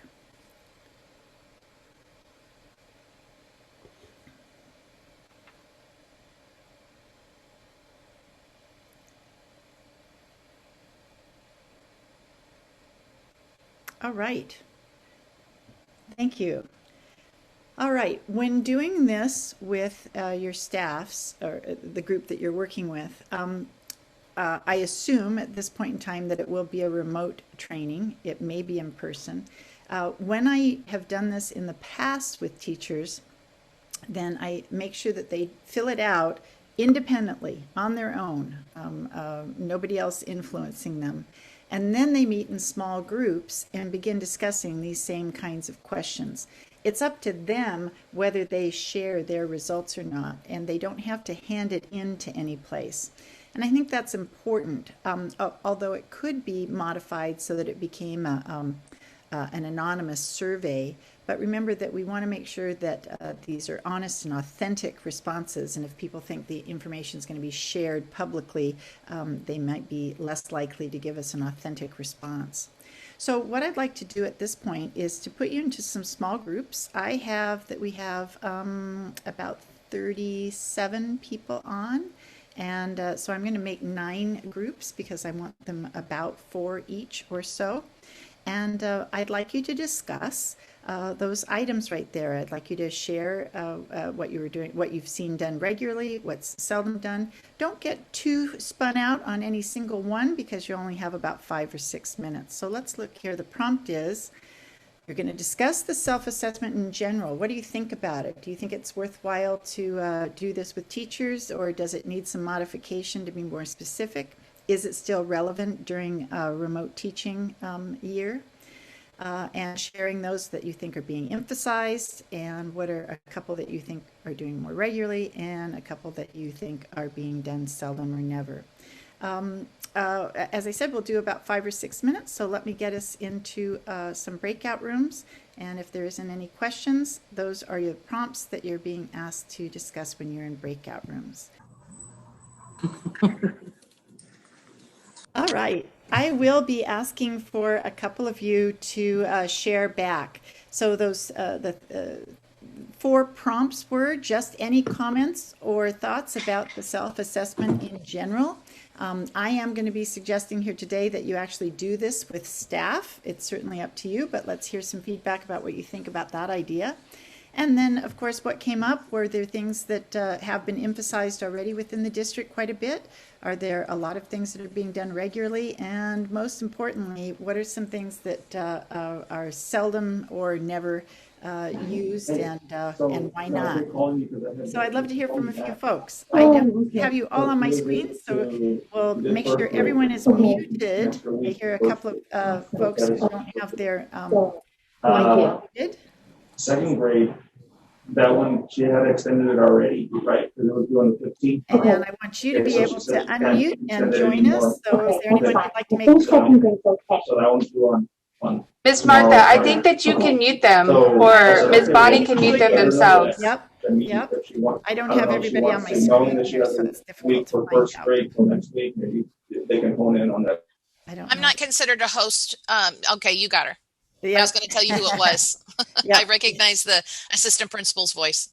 Okay, good job. All right. So now I'm, since I don't have you all on the screen, can't see a hand up, please just unmute yourself and jump in. We'd like to have a robust discussion here on a few of these things. Who has something to share? I can jump in. This is Monica Garcia over at Resnick, and in our group, one of the things that kind of stood out to us is that there's 2 areas that we probably rarely or seldom do. And one is that we don't have a multiple intelligence profile on our students that we use to plan our lessons. And then the other is that we don't use the interest survey self-assessment. So those 2 areas were probably areas that we minimally touch on. Good. Thank you. Somebody else? Please just jump in. I know you can do this. just like you say with your kids, right? Sorry, I'm back and forth. I'll go. We just discussed in our little group, which I really like my group, so I hope that we get to stay together for life.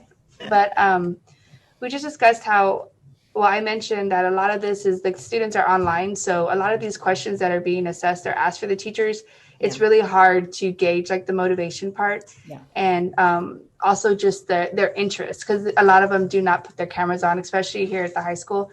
They don't engage as much as they would if they were face-to-face. And for our sped pop and the harder students that are, we're able to reach, they won't give all this feedback that's needed for this assessment. So I do know that we discussed that maybe we can just revamp one for our own school, and maybe, use this as a guideline because it's good information. And the department heads could also use it as a resource of what they are doing as a department and what they're not, and what can also be readjusted. So I totally appreciate that. And my general comment would be is that all the items on here are important. Are we needing to modify and adapt during remote teaching? Of course. And so during these, hopefully spring and maybe by fall, we won't have to adapt so much, knock wood. But certainly some of these then are going to be more challenging due to our current circumstances. Anyone else? What do you think about the self-assessment, or what did you notice about some of the items? Anyone else?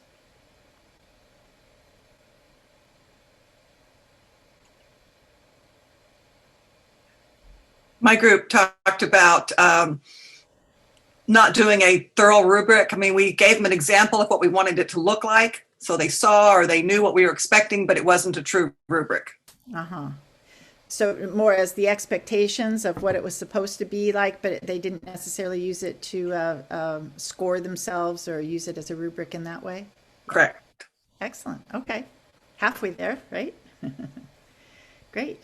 All right. Well, let's go on because I know the discussion about multiple intelligence has come up, and lucky for you, that's what our first hour here is going to be looking at. But I do have a little bit of follow-up to do. So the first thing, though, is that you will have copies of that survey, and I am encouraging you to work that in to your conversation with teachers, and to use it as you may to see if it's helpful to you. So I wanted to clarify a couple of definitions about differentiated instruction. Remember, I talk about daily differentiation. How can we differentiate and make things more creative and instructionally interesting, have more variety on a daily basis? So one aspect of differentiated instruction does involve structuring lessons at multiple levels so that each student has an opportunity to work at a moderately challenging, developmentally appropriate level. And that's often referred to as tiering or adjustable lessons or scaffolding. And that is an area that we have not addressed yet in our introductory studies here about differentiation. That does take a whole day on its own. It's a little bit tricky, and teachers sometimes do it intuitively, and sometimes they have materials that are their support materials that help them do that. But that is one aspect of differentiation. Carol Ann Tomlinson, remember, it speaks about that instruction strategies also can be around content.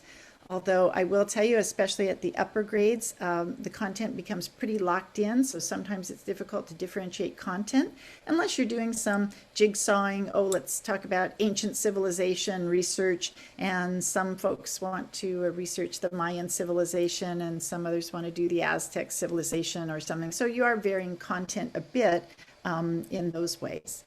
But the one that we're really emphasizing today, and that I encourage you to emphasize, is the process aspect of differentiation.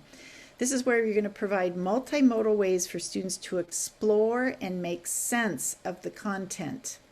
So we're going to talk about active processing and multiple rehearsals.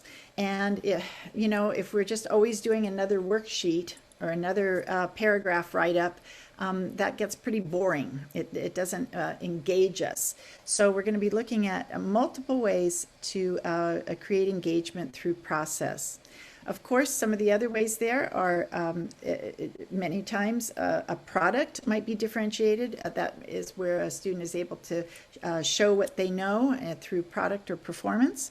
And of course, we have been continually speaking about a brain-friendly environment. And right now, in our split classrooms and online, this has been a lot of challenge. Just the environment alone is not allowing us, not conducive to a lot of the differentiation strategies that we'd like to use.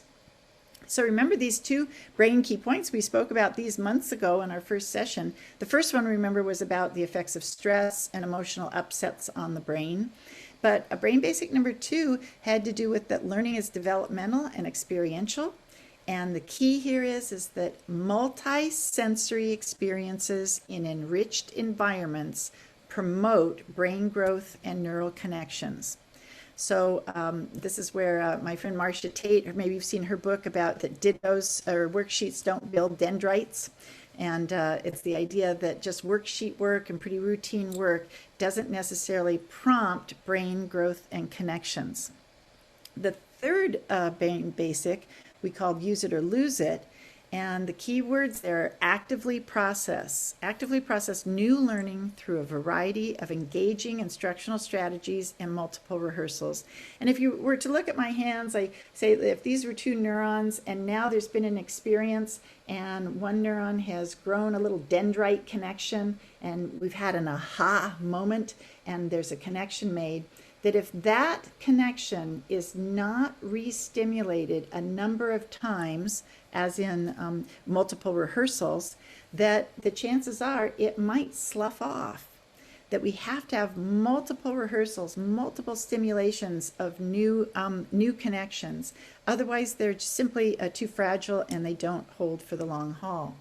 Now, what's great about, we're going to talk about multiple intelligences and instructional variety, is check my hands out again here, is that now if we do something one way, we have a connection, but if we now draw a picture about it, bing, we've got another connection. Now if we make a PowerPoint presentation about it, bing, we've got another connection.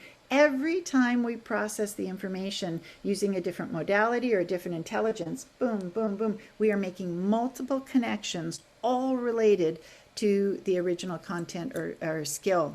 And this is that multiple rehearsals. And now, if one of those sloughs off, no problem, we've got backups. So we want kids to, anytime we want to learn something deeply, we need to do this active processing several different ways. And believe me right now, in our classrooms, we had so much content to cover already, and now with our schedules the way they are, and we're having to pare things down, abandon a few things, that we sometimes are saying, okay, here's the lesson, everybody got it, great, let's move on.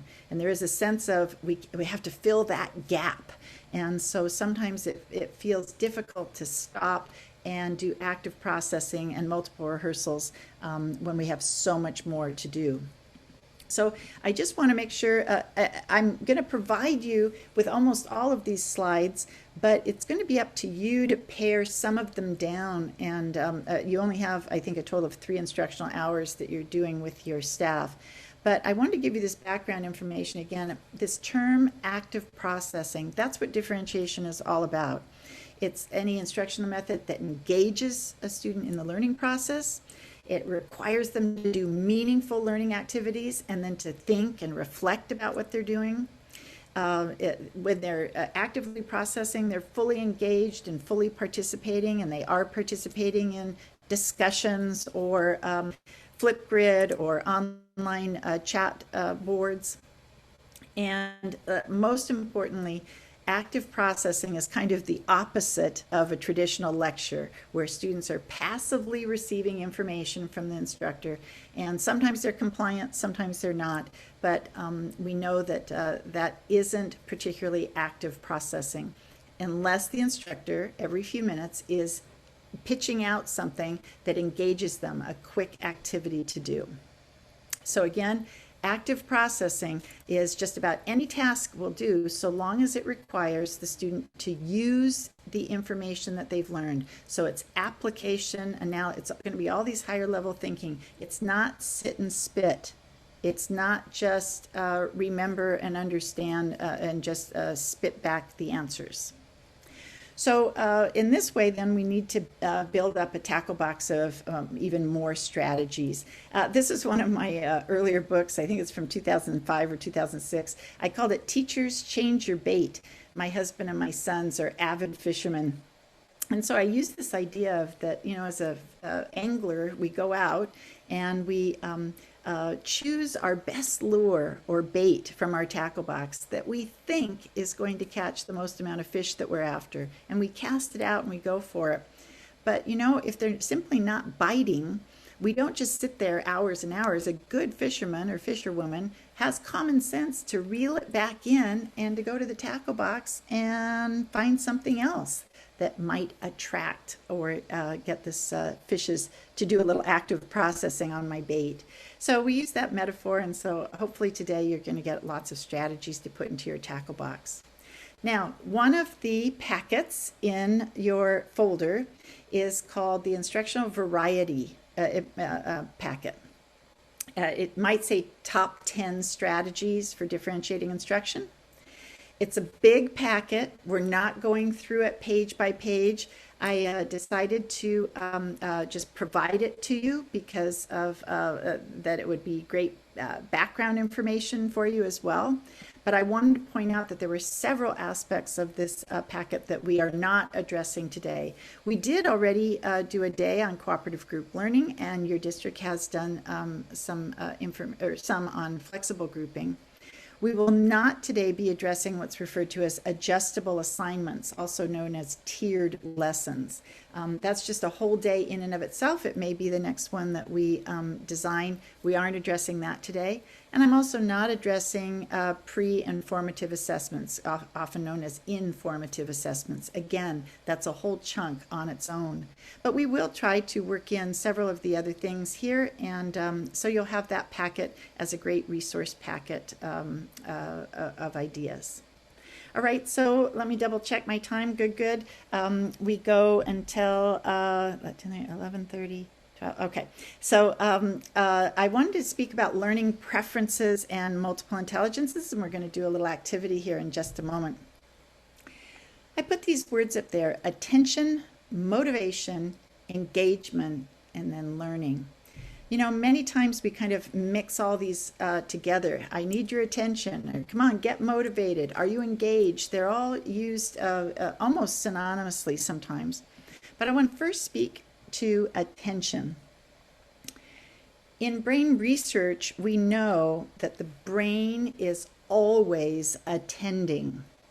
It doesn't stop. It might be somewhat diminished when you are in deep REM sleep, but the brain is always paying attention. So when we say, the kids aren't paying attention, or come on, pay attention. You need to pay attention to this. We need to go by what my mentor, Bob Sylvester, said to me years ago. He said, it's not that they aren't paying attention, they just aren't paying attention to you. They're paying attention to something. So what our job becomes is, how can we get them to reorient and look here, or to attend to what it is we want them to attend to? So attention is fleeting, but it's momentary, and it's what can you do to even get kids to reorient and at least give you the time of day. So we do know that lots of visuals, video clips, things like that, often, even if someone wasn't paying attention, you'll see them go, oh, cute dog. So something that might get their attention. It might be a video clip, it might be a piece of music, it might be a funny picture. But here's kind of the list. So we first need to have in our tackle box things that we know can get kids' attention quickly.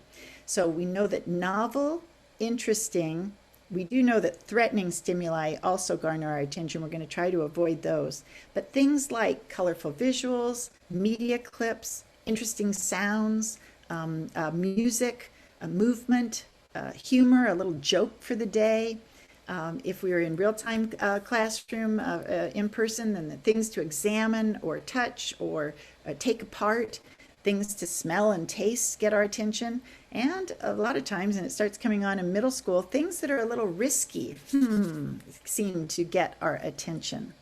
So we really have to start thinking about what can we do to just get kids to reorient. Now, once we get their attention, attention is fleeting. And I know I've mentioned this to you before, but I'll just say it again.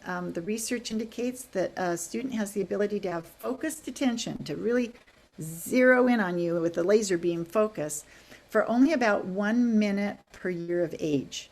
So if you are teaching 10-year-olds, and there's a plus or minus 2 variability. If you're teaching 10-year-olds, you might be able to keep their attention for 8 to 12 minutes maximum, and that doesn't even address kids that are have attentional issues anyway. And so this gets into high school. If you're working with 15-year-olds, you should only be able to have them attend, that's in perfect conditions, that they're fed and rested and all that, for maybe about 15 minutes. By the way, I mentioned to you that the human brain at about 18 minutes will start seeking out other things, that 15 to 18 minutes is a really long time to have sustained, focused attention. So how does that relate to motivation then? Well, the interesting piece here is that motivation, the verb mover, or it means to move. Now, when we think about that for a moment, if motivation means to move, that means that you are now, your attention has been given and you are engaged enough that you're going to lean in. You're going to move towards the thing or the lesson. You become attracted to it. It's like it's pulling you in. It also is, if I go there, I think I can seek some satisfaction. So it's a wanting. This looks interesting to me. I might get my needs met here. So motivation is to move into it. So yes, you can get someone's attention, but unless they're leaning into it and willing to try, you haven't gotten their motivation going yet. Dr. Jaak Panksepp, who I mentioned maybe in our first time together, it was one of my mentors, and he describes what's called the seeking system. And he wants to remind us that we are all born with intrinsic motivation. It's just who we are as humans. We are always motivated to look and search our environment. We are curious. We are interested. We have a compulsion to forage and look for things. We have anticipation about what will happen next. So when we see something going on, we're thinking ahead. We can do forward thinking. And we also, our mind can start creating cravings. It can start saying, I think I need something soft or something salty, and we can start craving things. And if you're not sure about that, just look at that picture again. That kind of says it all. Have you ever had one of those midnight times where you started seeking in the kitchen, hunting and searching? And we know that young kids do that as well, is that exploration is right in there. So motivation has to do with discovery and exploration. It's instinctual. We are always exploring our environment for possible resources, possible pleasure, things that'll make us feel good and bring us joy. And also we're looking for opportunities to have satisfaction so that we can do something, that we can help out. And this is where we can even relate in about feelings of gratitude. Oh, I just had that one in there. There's some kids who are really doing some exploration on their own, and we're seeking out something. So this session here is asking you to do a bit more about knowing thy learner, to find out what is it that they might be attracted to. Now, these, I told you I've taught for many years. These are 2 7th grade students of mine a few years back. They're only about 6 months apart in age. Now, those of you that have taught middle school, you know what I'm talking about here, that there can be all sizes and shapes of kids in middle school. But the thing to remember here is even though their bodies are quite developing at quite different rates here, and they have different body styles, their brains are also wired totally differently. Brain wiring, even in identical twins, brain wiring is different. And if I haven't already mentioned him to you, John Medina has 2 great books out. One is called Brain Rules, and the other one is called Brain Rules for Baby, for younger kids. But his quote here is that every brain is wired differently from every other brain, and therefore it learns in ways unique to that wiring. So every experience that child has had has wired their brain. Could be positive experiences, could be that their parents got to travel a lot and they have a lot of savvy and understanding about different cultures and traveling. It could be, though, that in their household there's a lot of trauma and they're wired with that trauma. So each brain is wired differently, and to the best that we can, we need to delve in there and see if we can discover how some of that wiring goes. Now, maybe some of you are familiar with the term sweet spot. The term kind of came up years ago with wooden baseball bats. The batter knows that there's a certain place right on the bat that if he or she makes connections with that sweet spot, they're going to get their best hit ever. So the term now is that a sweet spot is a place where there's a combination of factors that result in a maximum response for a given amount of effort. So we've been using this to describe what we need to do with our students. We need to find every learner's sweet spot. Where is the door in? Where could we target that is going to get us the maximum response for a given amount of effort? So we need to collect some sweet spot data. Now, there's a whole other part of this workshop that could be done, and that is creating a student profile. And that was mentioned in your survey there, is that not just about educational achievements or mastery of standards, but how else might you begin to start doing some student interest surveys, do a better job of being culturally responsive by understanding their culture and preferences and background, and their home life. And today we're actually going to be looking at their learning preferences. 3 big things that we need to do when we find a learner's sweet spot for learning is we want to know how they feel about it. You know that there's some kids that have strong feelings about math. But you also know that if you say to kids, today we are going to be doing some art and some drawing along with what we're doing, that you have some kids that might go, yes, art, yay, we get to draw, because that inspires them, it feels good. There are others that what gets them interested. So if you say, today I'm going to share with you a new video game I discovered. Boy, you have some kids in your classroom that, what, a new video game? That you've really gotten their attention. And then we're going to look at learning preferences. That's how we're going to get kids engaged, is we find out what things are triggered that is their preferred way of learning. So the first thing I do want to say, let's see, I have the slide coming up. Yeah. I'm just going to go through this. So when I talk about this, there could be formal surveys and inventories that you do. More often than not in classrooms, teachers are doing informal observation and anecdotal. And sometimes we just do trial and error and we find out, oh, kids didn't like that so much. And so there's different ways that we can gather that data. But I want to make a clarifying piece here, and I'm just checking my time. Great. Is that many times people speak about what I'm sharing as learning styles.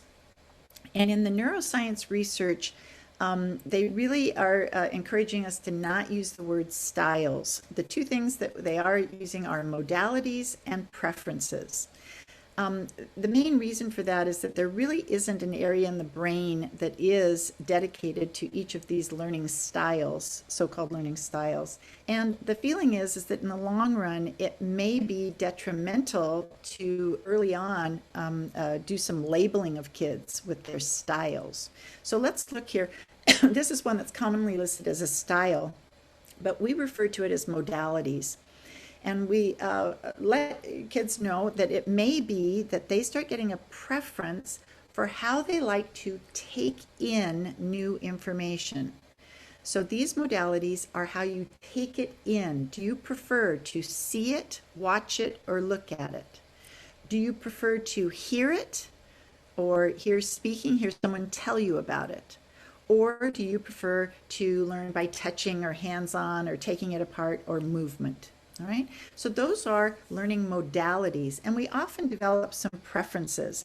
One of the ways I always say is that if you ask for directions to go someplace, do you prefer that someone point and show you things or point on a map? Or are you okay listening over the phone to the directions and you can just hear the directions and you got it? Or are you needing someone to go, okay, you go that way, and then you're going to be seeing a big tree, and really kind of acting it out so that we can get it in a kinesthetic way. So those are modalities. But right now, we're going to address the multiple intelligences. So you have a whole packet. It's huge, I think. I think it's like 15 pages or something. It's called the Multiple Intelligences Handout. It does not have this particular graphic at the beginning, but it may have that one. Multiple Intelligence Handout Packet. Now, in just a moment, I'm going to be asking you to get a single sheet of paper. I'm going to lean over and get mine real quick. We're going to do an activity, and it would be great if you had, it could be lined, it doesn't matter, but it would be great if you had a single sheet of paper close by for what we'll be doing in a moment. So here is the quick background of multiple intelligences. Back in the early 1980s, Howard Gardner and his crew at Harvard University, their group was called Project Zero, and they were tasked to see if they could in some way come up with a new definition for how we look at intelligence. Prior to that, we had a pretty Stanford Binet standard IQ test, and that was the only way we were giving feedback about someone's intelligence. But many of us felt that there could be a much broader definition of intelligence. And after several years, Gardner and his crew, working internationally, came back with, and although there's 8 here, in the first round, there were 7 intelligences. And his definition was, an intelligence is your ability to solve problems or create meaningful products in a particular setting. And now 8 have been identified. I'll clarify those as we go along here. But it's your processing and problem-solving ability, how you chew on stuff. That when you have a problem or when you're learning something, how do you best process it? Do you have students who right away want to touch something? I think in science and so, that right away they're wanting to be tactile and kinesthetic, bodily kinesthetic about it.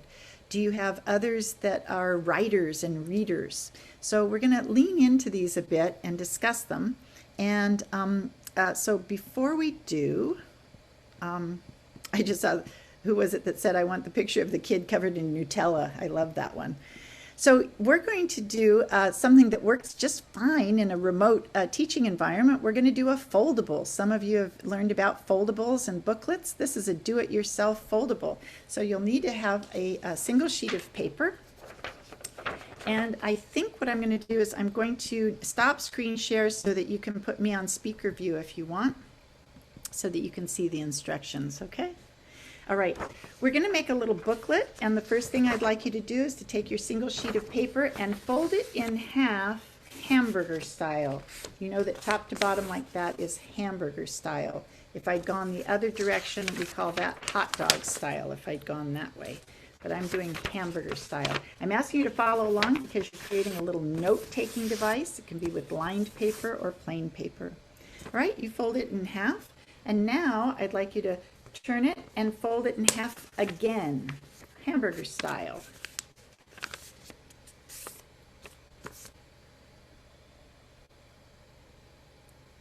And we're going to fold it hamburger style one last time.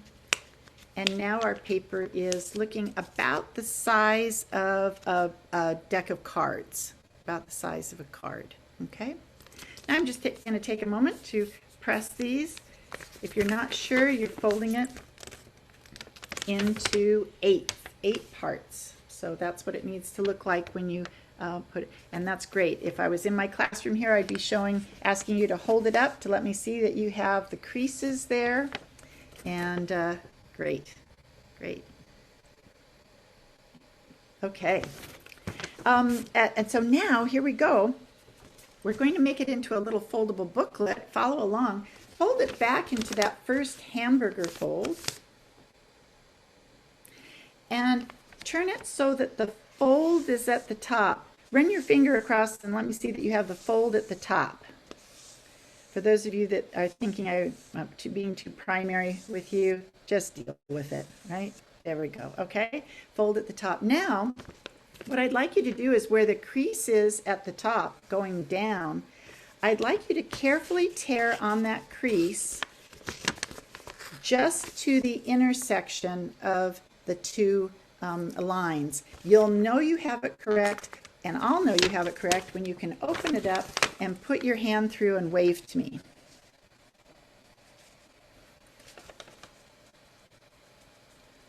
I'll know you have it when you're waving to me. Excellent. Excellent. Thank you. So again, even for kids that like to have their cameras off, at least say, turn on, give me a wave. Got it. Right? Now we're going to go back. We're going to fold this carefully into the hot dog fold. That's the long version. And if you notice, because of that tear, if you push it together, you can make it wink. Can you make it wink at me?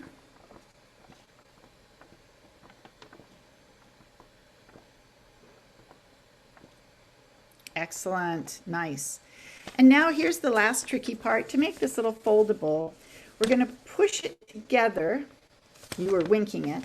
Pushing it together until all the sides touch. Pushing it together. And what we're doing is lying it down and folding it over to create a little booklet. I'll do that part again. In the hot dog fold, you're winking it, but now go in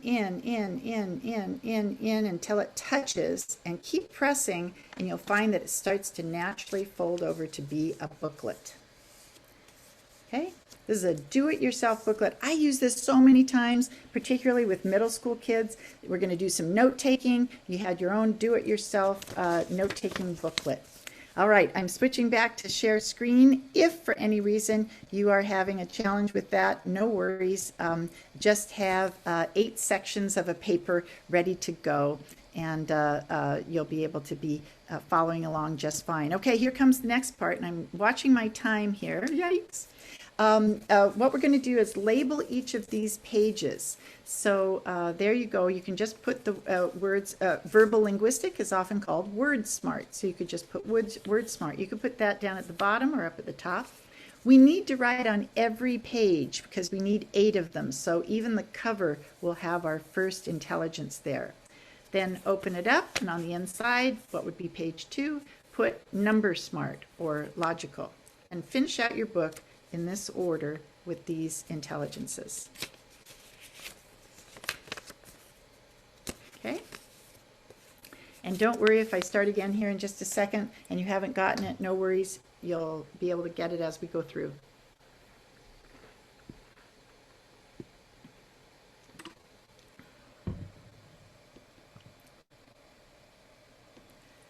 All right.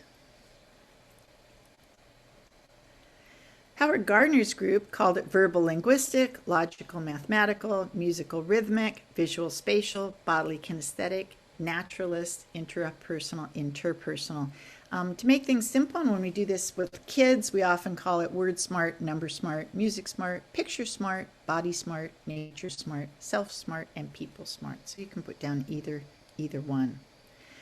Now, I'm willing to bet that most of you had something about the multiple intelligences, maybe as long as 15 to 20 years ago, which is when we were just blasting this out. Once we got a hold of Gardner's research and how it applied in schools, it was a big deal. I'm afraid that it has kind of gotten on the back burner a bit here. And it's such an important piece and gives us such a great language as we look at student profiles, if you will, and their preferences. All right, even if you haven't quite finished, don't worry. I'm going to go through these 8 intelligences. Now, before you start writing, let me give you a quick hint. All of this information is in that big packet that I gave you. So I want you to know, actually, almost all of the information I'm going to give you. But I am going to point out a couple of things that I'd like you to write down in your do-it-yourself foldable note-taking booklet. All right? So I'm briefly going to go through the 8 intelligences, and I'm going to give you a key here and there about a few things you might write in your booklet. Are there any questions? Anybody having a challenge, or am I good to go here? Right? All right, so you don't have to write this part. You do have it in several places in your packet. Verbal linguistic, also called WordSmart. Those people that have this well developed have a love of language and words. They often enjoy reading and writing and conversation.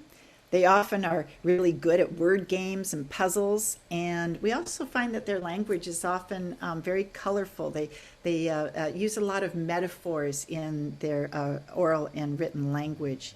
Here's the part I think you should write down in your little note taker. Our task is, how can I have students use written or spoken language? How can I build vocabulary? And how can I encourage conversations?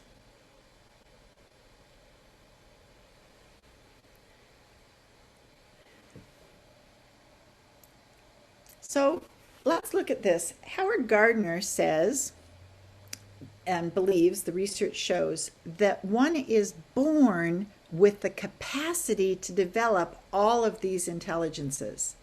But it's through our experiences, multisensory experiences or real life experiences, as to whether or not they get wired up and actively processed enough.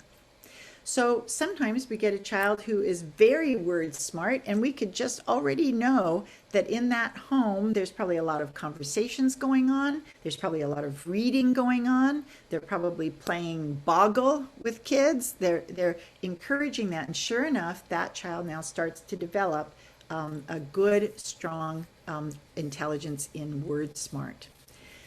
The issue isn't that you are born, I should say this, you are born with the capacity to develop all of them, with the exception of some kind of challenge or disability. So certainly when we get to visual spatial, if you have a visual impairment, that might not be able to be as developed. All right. So in your packet, also on page 10, I have a list of possible products and performances that could go with each of these intelligences. So when I go through each one of these, I'm going to point those out to you. You don't have to follow along. I've done it all for you here, but it's there for your resources. Is that the types of tasks that we might want a student to do, particularly if they were developing this intelligence, was write a poem, write a book, give a speech, keep a journal, essays, write a letter to the editor, do phone or email surveys, etc. All right, so you're going to find that on that page. I'm not going to spend a lot of time or read through each one of these as we go. Let's turn the page though. Number smart or logic smart, right? When you have a well-developed logic smart or number smart, your brain is one that loves to create logical patterns. You're always detecting patterns. Oh, so if this, then this, or I see where you're going with that. Always looking at the patterns of things. These people are often really good at strategy games like chess. And actually, because of their high strategy and they're into numbers and all of that, they often are very competitive. They like to keep track of points and who's got the most points.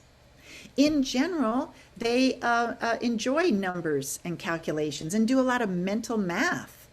And I say that they are the people that when you go shopping and they see a 30% off ticket, they immediately go, oh gosh, I could be saving $7.50. They just can get the mental math.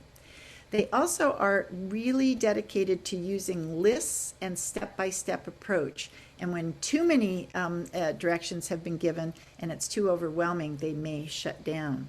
So what are the questions we're going to write in our little booklet? Here they are. I encourage you to write these down on that page. Is anything that I'm teaching, even if it's art, even if it's Spanish as a second language, how can I incorporate numbers and calculations? How can I just insert numbers, even if I'm not the math teacher? How might I understand more about logic and patterns and use logical steps? And a key part here is how can I encourage analysis and critical thinking? So that's similarities and differences, compare and contrast, because that all has to do with analysis and numbers. Okay. All right, and again, I won't go through all of it, but there are some product lists there for you, and reminds you of different kinds of products that you might have students do. Everything from graphing and diagrams and flow charts or checklists or a step-by-step would all be great choices. Musical rhythmic should be on page 3. Here we go. If you have a well-developed sense of music smart, then you are one who obviously loves music. You probably listen to a lot of music. It doesn't mean you're a great singer or know how to play an instrument, but you're drawn to music. You often might sing or hum or tap. This is where we say we have tappers in the classroom, kids that are always keeping a little rhythm going as they're working. Often, if you're music smart, you are really keyed in to knowing the words to many songs. You are also, though, quite sensitive to environmental sounds. So in a classroom, if there's a flickering light or if there's a leaf blower going on outside, you might be really sensitive to those kind of environmental sounds. And as I said, you might be in the choir, but it doesn't mean that you can carry a tune. These are often the kids in the choir who sing their loudest and are passionate about singing, but may not necessarily have musical ability. So here are the questions that you'd write down. Anything that I teach, how could I bring in music or environmental sounds? And can I connect key points to a melody or a melodic or a rhythmic framework? So even if I'm teaching syllables, am I clapping the syllables? Anything that I might be able to, if I'm teaching poetry in high school, can I look at a syllable count and rhythm and rhyme in the poetry? And again, because my time is so limited here, I'm not going to go through each one of these, but you can see that there's all kinds of ideas there about ways that you might have some products and processes for kids who have that would stimulate the musical intelligence. Let's look at the next page, picture smart or visual spatial. People who have developed the picture smart, one of the best things they can do is they can transfer images easily from one medium to another. So if they see something and it's a beautiful lake or pond, and they can hold that image in their brain and often be able to recreate it in some kind of drawing or artwork. So often are very artistic because they can transform images. They have a great ability to do mental movies. So when reading, often kids who have great picture smart have great comprehension because that movie, that book is going on right in their brain all the time. Can be a detriment. They are also quite sucked into pictures, video, YouTube, computers, TV. They are hooked into visual images, and it's hard to get them to reorient away from that.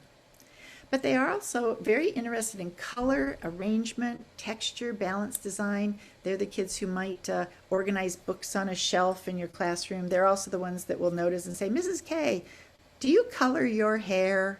Right? They start looking at things and are very observant about things.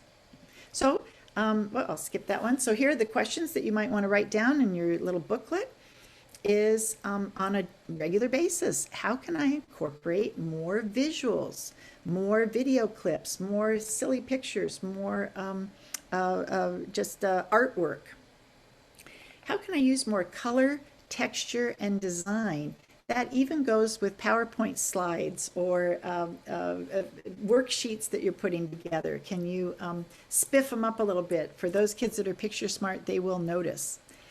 And how can I encourage visualization and imagination? We know that there's quite a deficit with kids in being able to create these mental movies. It is the single issue with reading comprehension, being able to visualize the story and the mental movie. So helping kids do some guided visualizations or have them close their eyes and say, I always say, can you see it in your mental movie? Can you see it in your mind's eye? What does it look like? What are you noticing? And again, lots of ideas there. I'm moving us along here. Body smart, bodily kinesthetic. These folks who have this as a well-developed intelligence prefer to learn by doing. They like to get their whole body involved. They often are very athletic and like sports, but not necessarily. Remember, they are also ones who might be dancers or actors or performers or who use their body in some way. They also are builders. They like to construct and deconstruct things. So anything with hands-on. So some of the questions would be, how can I have students use their whole bodies? How can I provide a first-hand experience? And at the end of this, could there be some performances or demonstrations? And there's a list of some ideas there. The last one that came on from Howard Gardner, it was very interesting. It came on later to make now 8 intelligences, and he refers to this as nature smart or the naturalist. Some of you are going to identify with this. Those of us who have a real sensitivity and connection to the natural world. It means that you like to be outside, that maybe you have something you're thinking about, but if you can go for your walk in the morning or walk in the or run in the evening and be outside, that's when your best thinking happens. We're also very attuned to patterns in nature, very much attuned to weather patterns, seasonal patterns.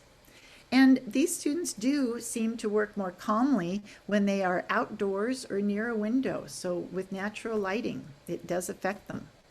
You can always tell then a naturalist when they have pets, they have plants, and are real nature lovers. All right, and I mentioned about seasonal and environmental changes. So what are the things that we want to point out is, how can I make connections to the natural world? So if I'm explaining something and I can say, well, you know something about trees and xylem and phloem. Well, we're studying circulatory system, and guess what? So we're making connections to maybe something in the outside area. And to the degree that we could, do we have students do some outdoor exploration? These are some tasks that we might be able to do even in a remote learning situation where kids are asked to go outside and observe, go outside and see, get out of the house. And of course, then any kind of manipulatives that are more natural. When you ask kids, I think of early kids with math manipulatives, there are some that absolutely prefer the beautiful wooden beads that are Montessori counters rather than a yellow plastic cube. So there's some interesting things.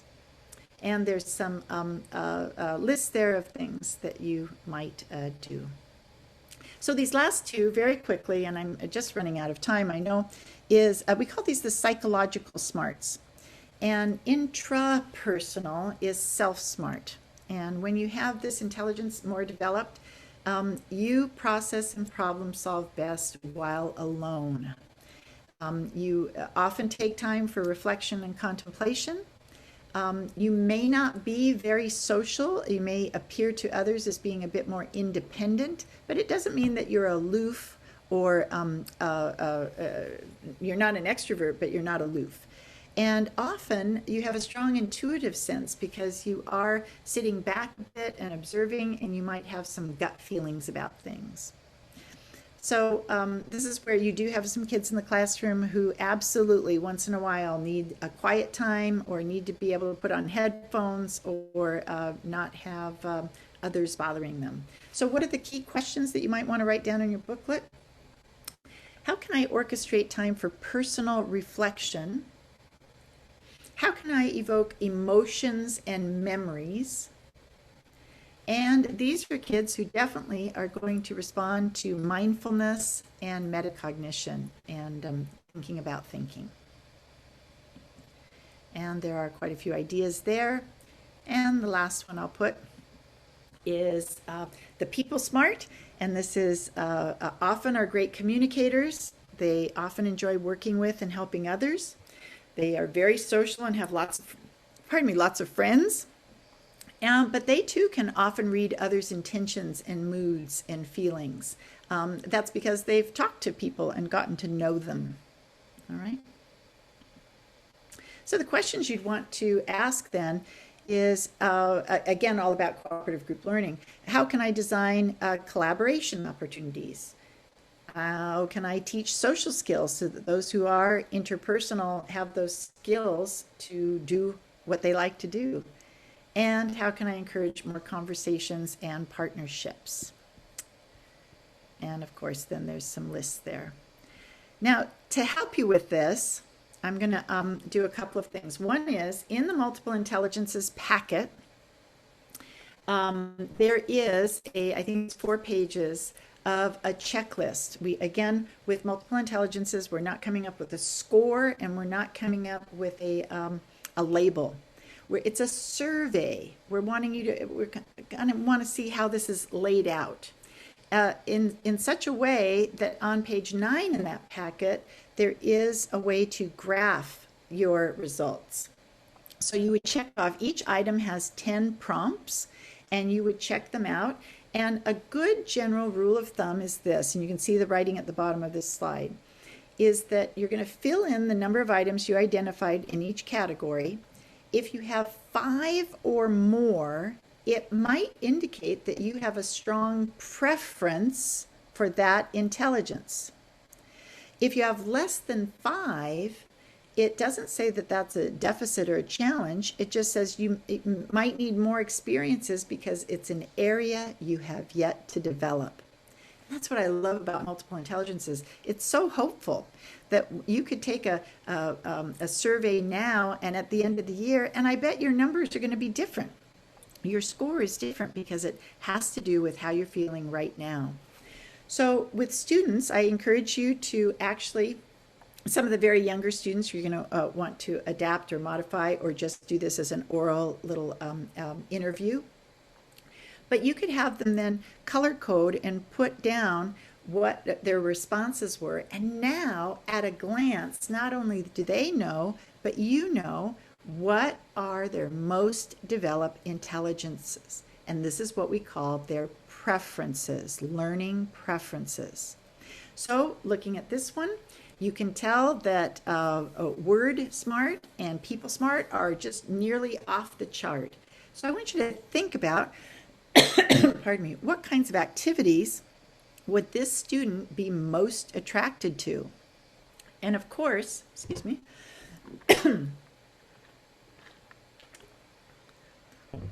what are some of the activities that might be a challenge just because that intelligence isn't as well developed?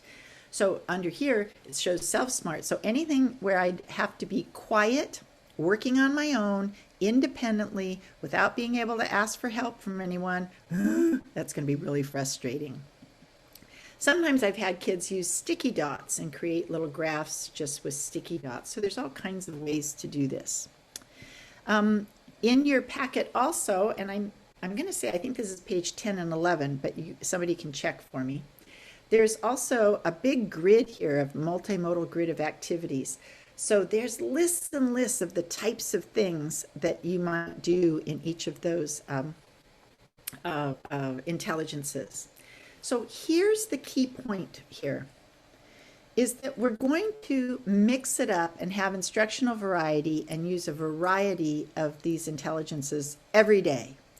You know, they say that logical, mathematical, and verbal linguistic, we end up spending 85% of class time on those two intelligences.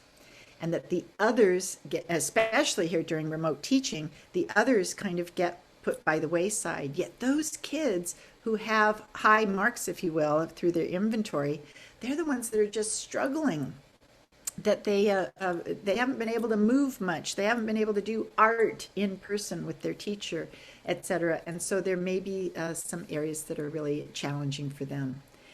The key point would be that when you hit a challenge with a skill or concept with a student, go back and look at what their intelligence preferences are and use that to prompt what kind of task you might design for them. We don't want to cater to them all the time, because then that takes away from building up a repertoire of different intelligence strengths. But we're going to definitely use that when a student is having a big challenge. Now, I included for you a packet by Laura Chandler. It's in that packet. I think it might start on page 12. 13, 14, yeah. And there's several pages. I encourage you to investigate her work. She has some great free resources on laurachandler.com. But she has a really simple survey. So if that 4-page one that I gave you seems like too much, no worries. Check out that simple one right there. I think you'll find it very easy and just a quick way to get information. I also included, you'll have these in slides, is that there's lots of surveys and inventories available online. A few of them are Teachers Pay Teachers, but Edutopia has them. There's many that you might use. All right, now I have that we only technically have about 3 minutes left in this session.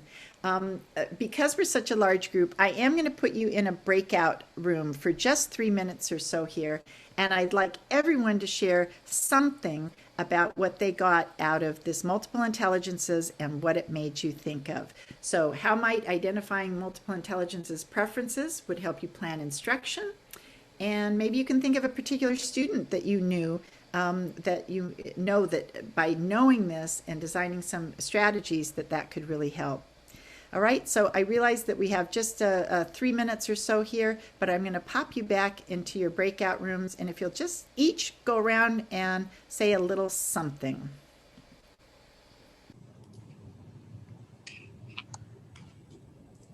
All right. Thanks so much. Like a Google Doc where I can just put mail and the date. So I'd love to hear, everybody else can be on mute unless you're ready. Oh, that's the original. Got it. Thank you. All right, I'd love just a couple of people to share either an aha that came up in your conversation or just a general statement about multiple intelligences. Let's have 2 or 3 folks, and then I'll send us out for our little lunch break. Sharing out anything that came up in your conversations or a question. As we were talking, I got the idea to create a Google form for the survey for those online students, and then that would be easy to create, you know, the spreadsheet and graph it and get those results on there. So that would be easy. Excellent. Easy to do. Excellent. And feel free to modify any of those. I mean, they're not cast in stone. They're not so scientifically related, right? So feel free to modify for either grade level differences or our online instruction now and how we're having to do that. Excellent. And I'll ask you, is it Sonia? I'll ask you, I'd love to see that. So send me a link. Yeah, I'd love to see it. Okay. Thanks. Somebody else, 2 or 3, and then we can go to lunch. That's what I always tell my middle school kids. Come on, if I hear from 2 people, I'm all about lunch. So, and I do talk a lot. But this would be a good tool for the teachers that are having a hard time to put grades with our students with disabilities. So if you know exactly what they like to do or how to participate, then you can take a verbal, response rather than if they're not good with words and the logistics and the word part. Then we can just automatically take a grade for that, because right now, again, going back to online because we're struggling with that, instead of just doing the blame game, you just literally, you have a resource right here and say, hey, they need to talk about it and they need to communicate verbally, not write it down. So I'm not going to penalize them. I'm going to grade what I have and go from there. Right. It's how they process information and how they can demonstrate their understanding. Now, I want to make sure you know, you already know this, that are there times sometimes that we need to give our answer in a verbal linguistic format? Of course. But the point is that for understanding and especially for processing, if we can go in the door that they have open to us, which is their strongest multiple intelligences, we'll have more success. One more person? I'll wrap it up. One of the things that we talked about, it's really about making learning relevant for kids, how they want to learn, and almost like providing good customer service for learning, right? Because we're looking at the different options and ways. And so, maybe if we can think about it as, how do we provide that good customer service to our learner? Excellent. That reminds me of the customer's always right. Right? The customer's always right. And look at this quote here is really what kids, are asking. Sometimes they're saying it out loud, but they're asking is, teach me in the ways I learn best. So students may grasp new concepts more easily if they have opportunities to process the information in a way that makes sense to them and comes more easily to them. And again, I'm saying that doesn't mean cater to them and always teach them that way, because Gardner and his crew would say it's important that we develop all of our multiple intelligences. That's the thing we want to do. So we want kids to have experiences. They will be much more likely to try things that are challenging if on a regular basis they've had success. So success breeds success. So if they have had lots of experiences because you've been teaching with their intelligence in mind, then when you do pull out one and say, okay, I know this isn't how you usually do this. I know it's hard for you. But I use the language. I want you to build your intelligence in this area. Remember that all of our intelligences can be developed. And we're going to use our already developed strong ones when we hit a roadblock or such. I heard one last piece in one of the conversations that I wanted to end this session with, and that is that our own intelligences also guide our instructional planning. So you can imagine that in my class, I always had drama and acting out and group work. And who wouldn't want to role play? In my mind, that's what I think.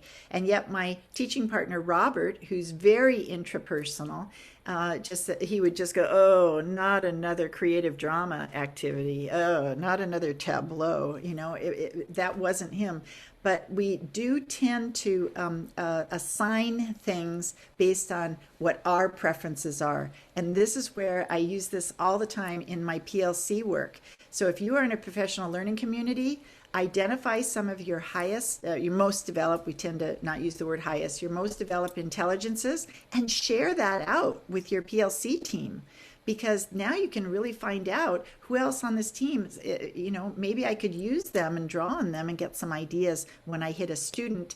That didn't sound good, when I hit a student. When I come to a student that is challenged. All right, we have much more to talk about here, but I have that it is already 8 minutes past the hour.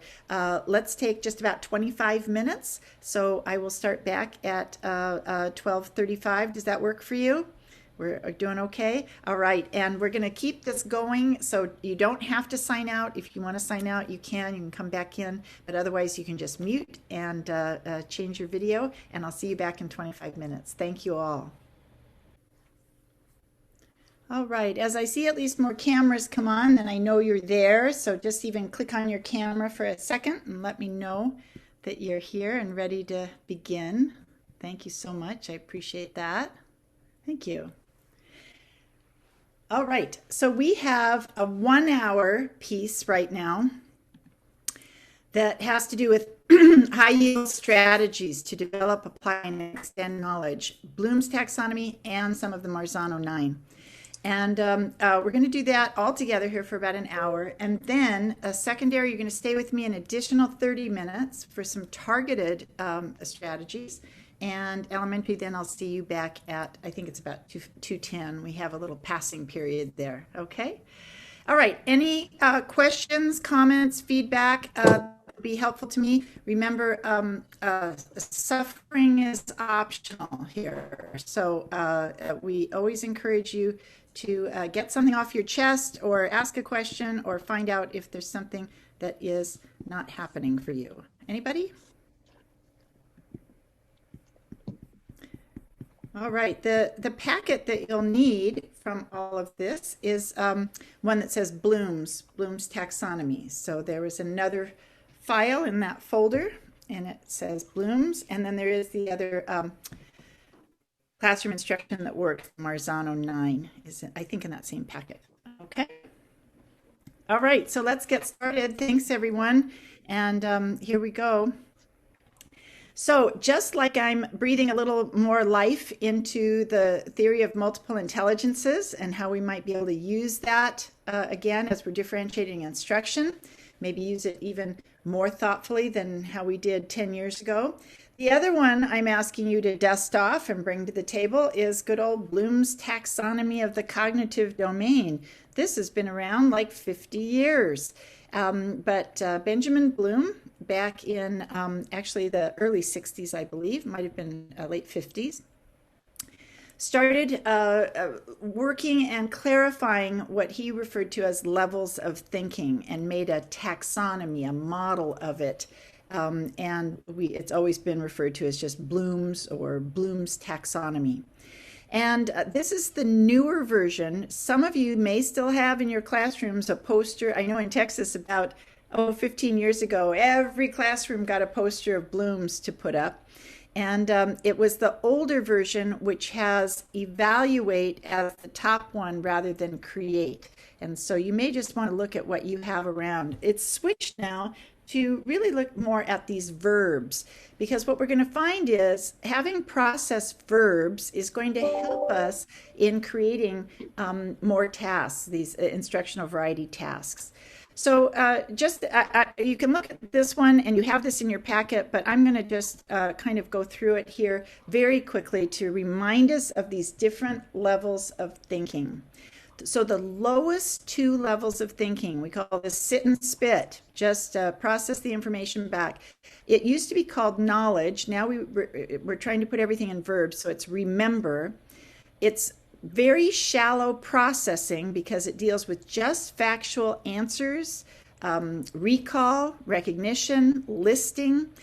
So this really is sit and spit right here. Now the processed verbs there are ones that you could use to make the prompt up.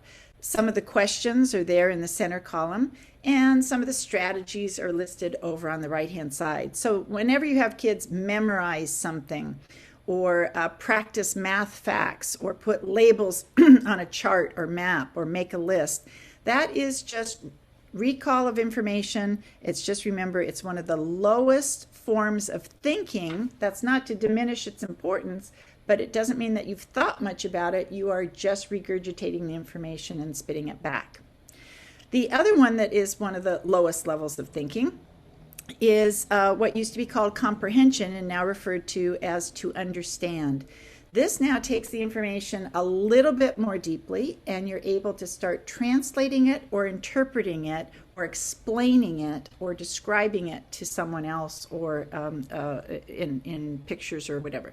So some of the verbs there are classify, demonstrate, explain, indicate, restate, and a key one there is summarize.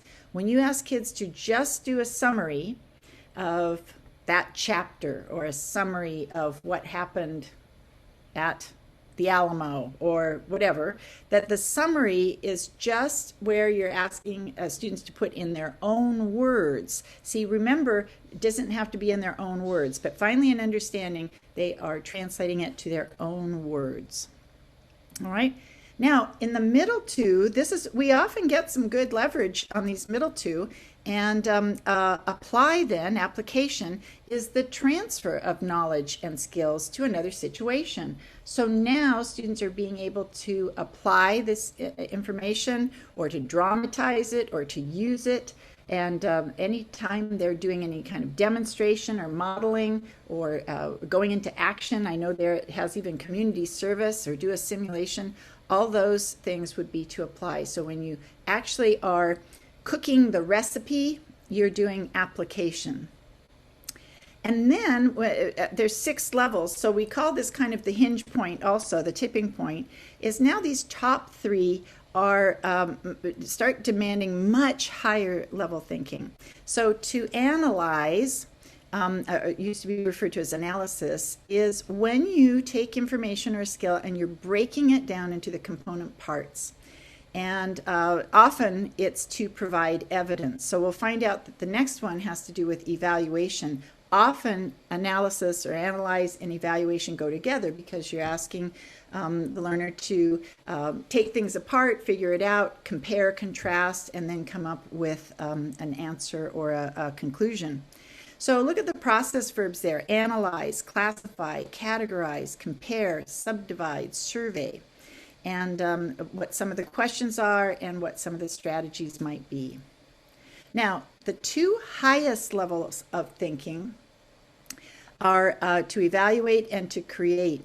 And I guess it was Elliot Eisner years ago had said that he felt that evaluate was the lowest form of thinking, because he said we do it all the time without background information. When you walk into a room, you're already evaluating the people and what's going on there. You already make judgments. So we already have biases that make our evaluations happen all the time. But in this case, look at the subtitle there. It's to assess something based on a set of criteria.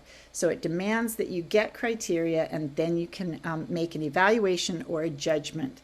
So this is when kids are doing debates or persuasive writing, where they are presenting an argument and where they've investigated the possibilities and now they're coming up with their opinion.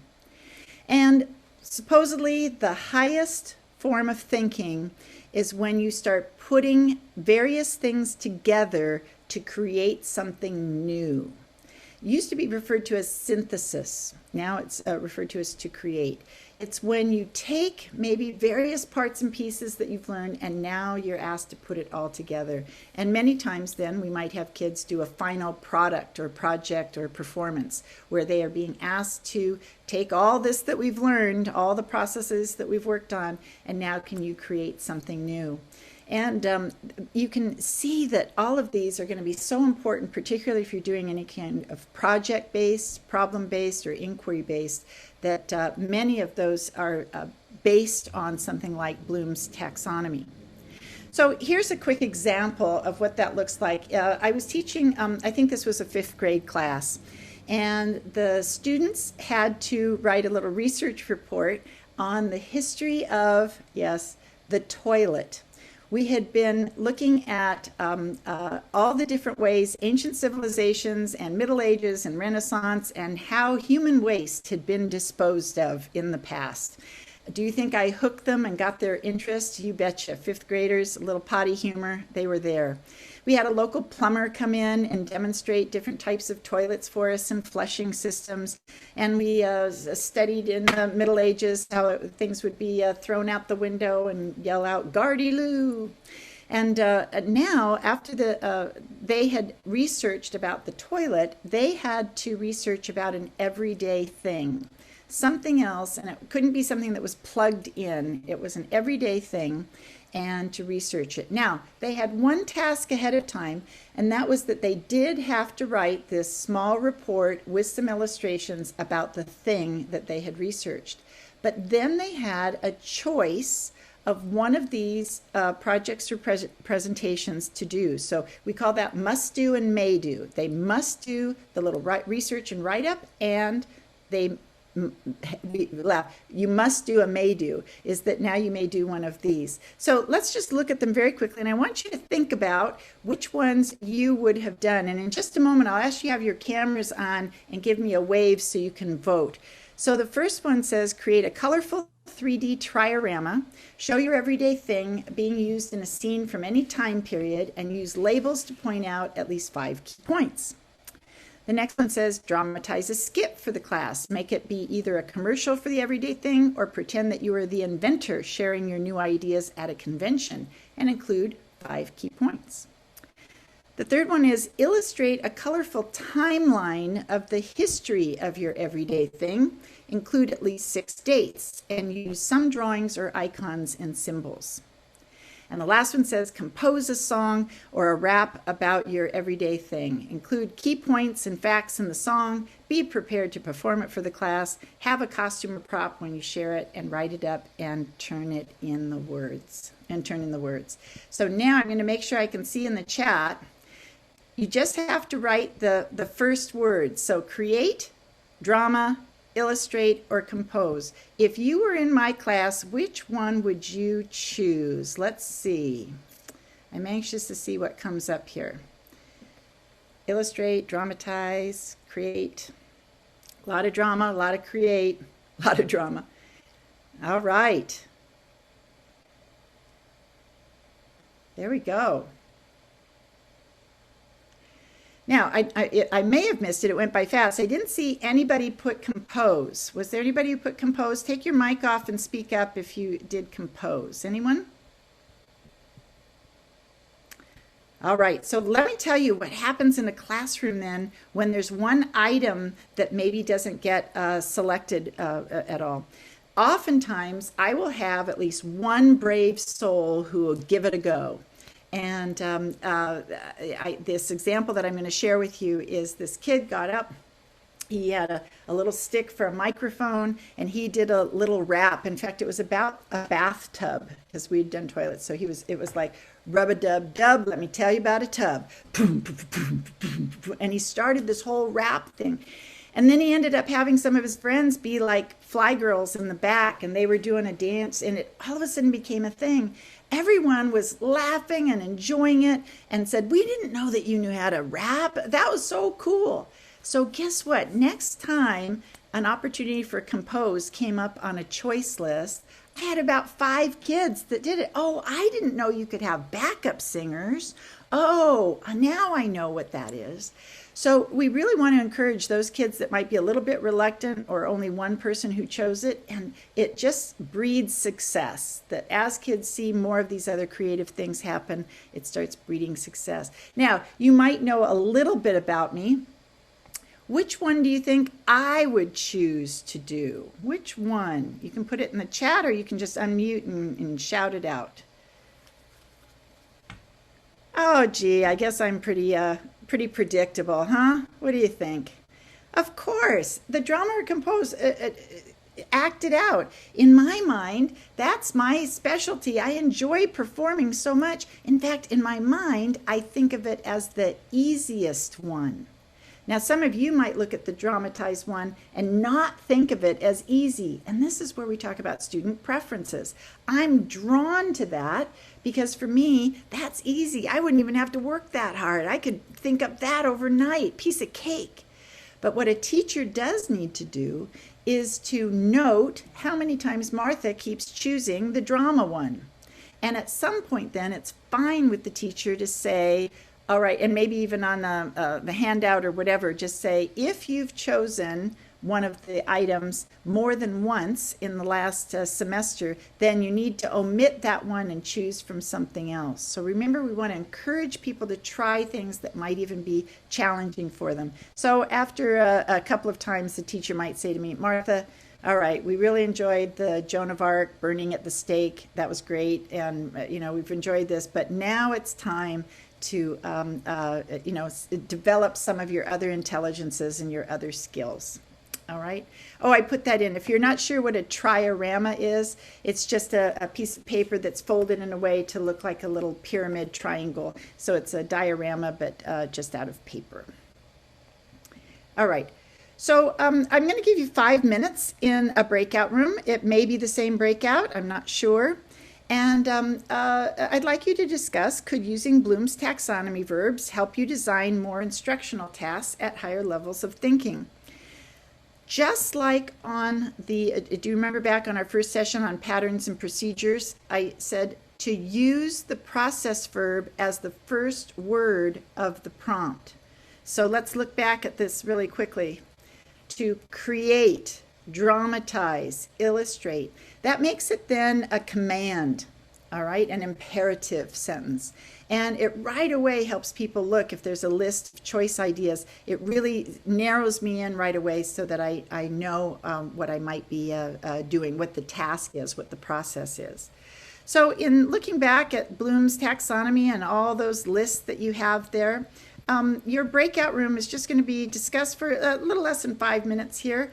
Would it be of benefit to revive Bloom's taxonomy, kind of formally teach it, and then use it in designing perhaps more higher level thinking? Okay, so if there's no questions, shout it out if there's a question. I'm going to put you into some breakout rooms.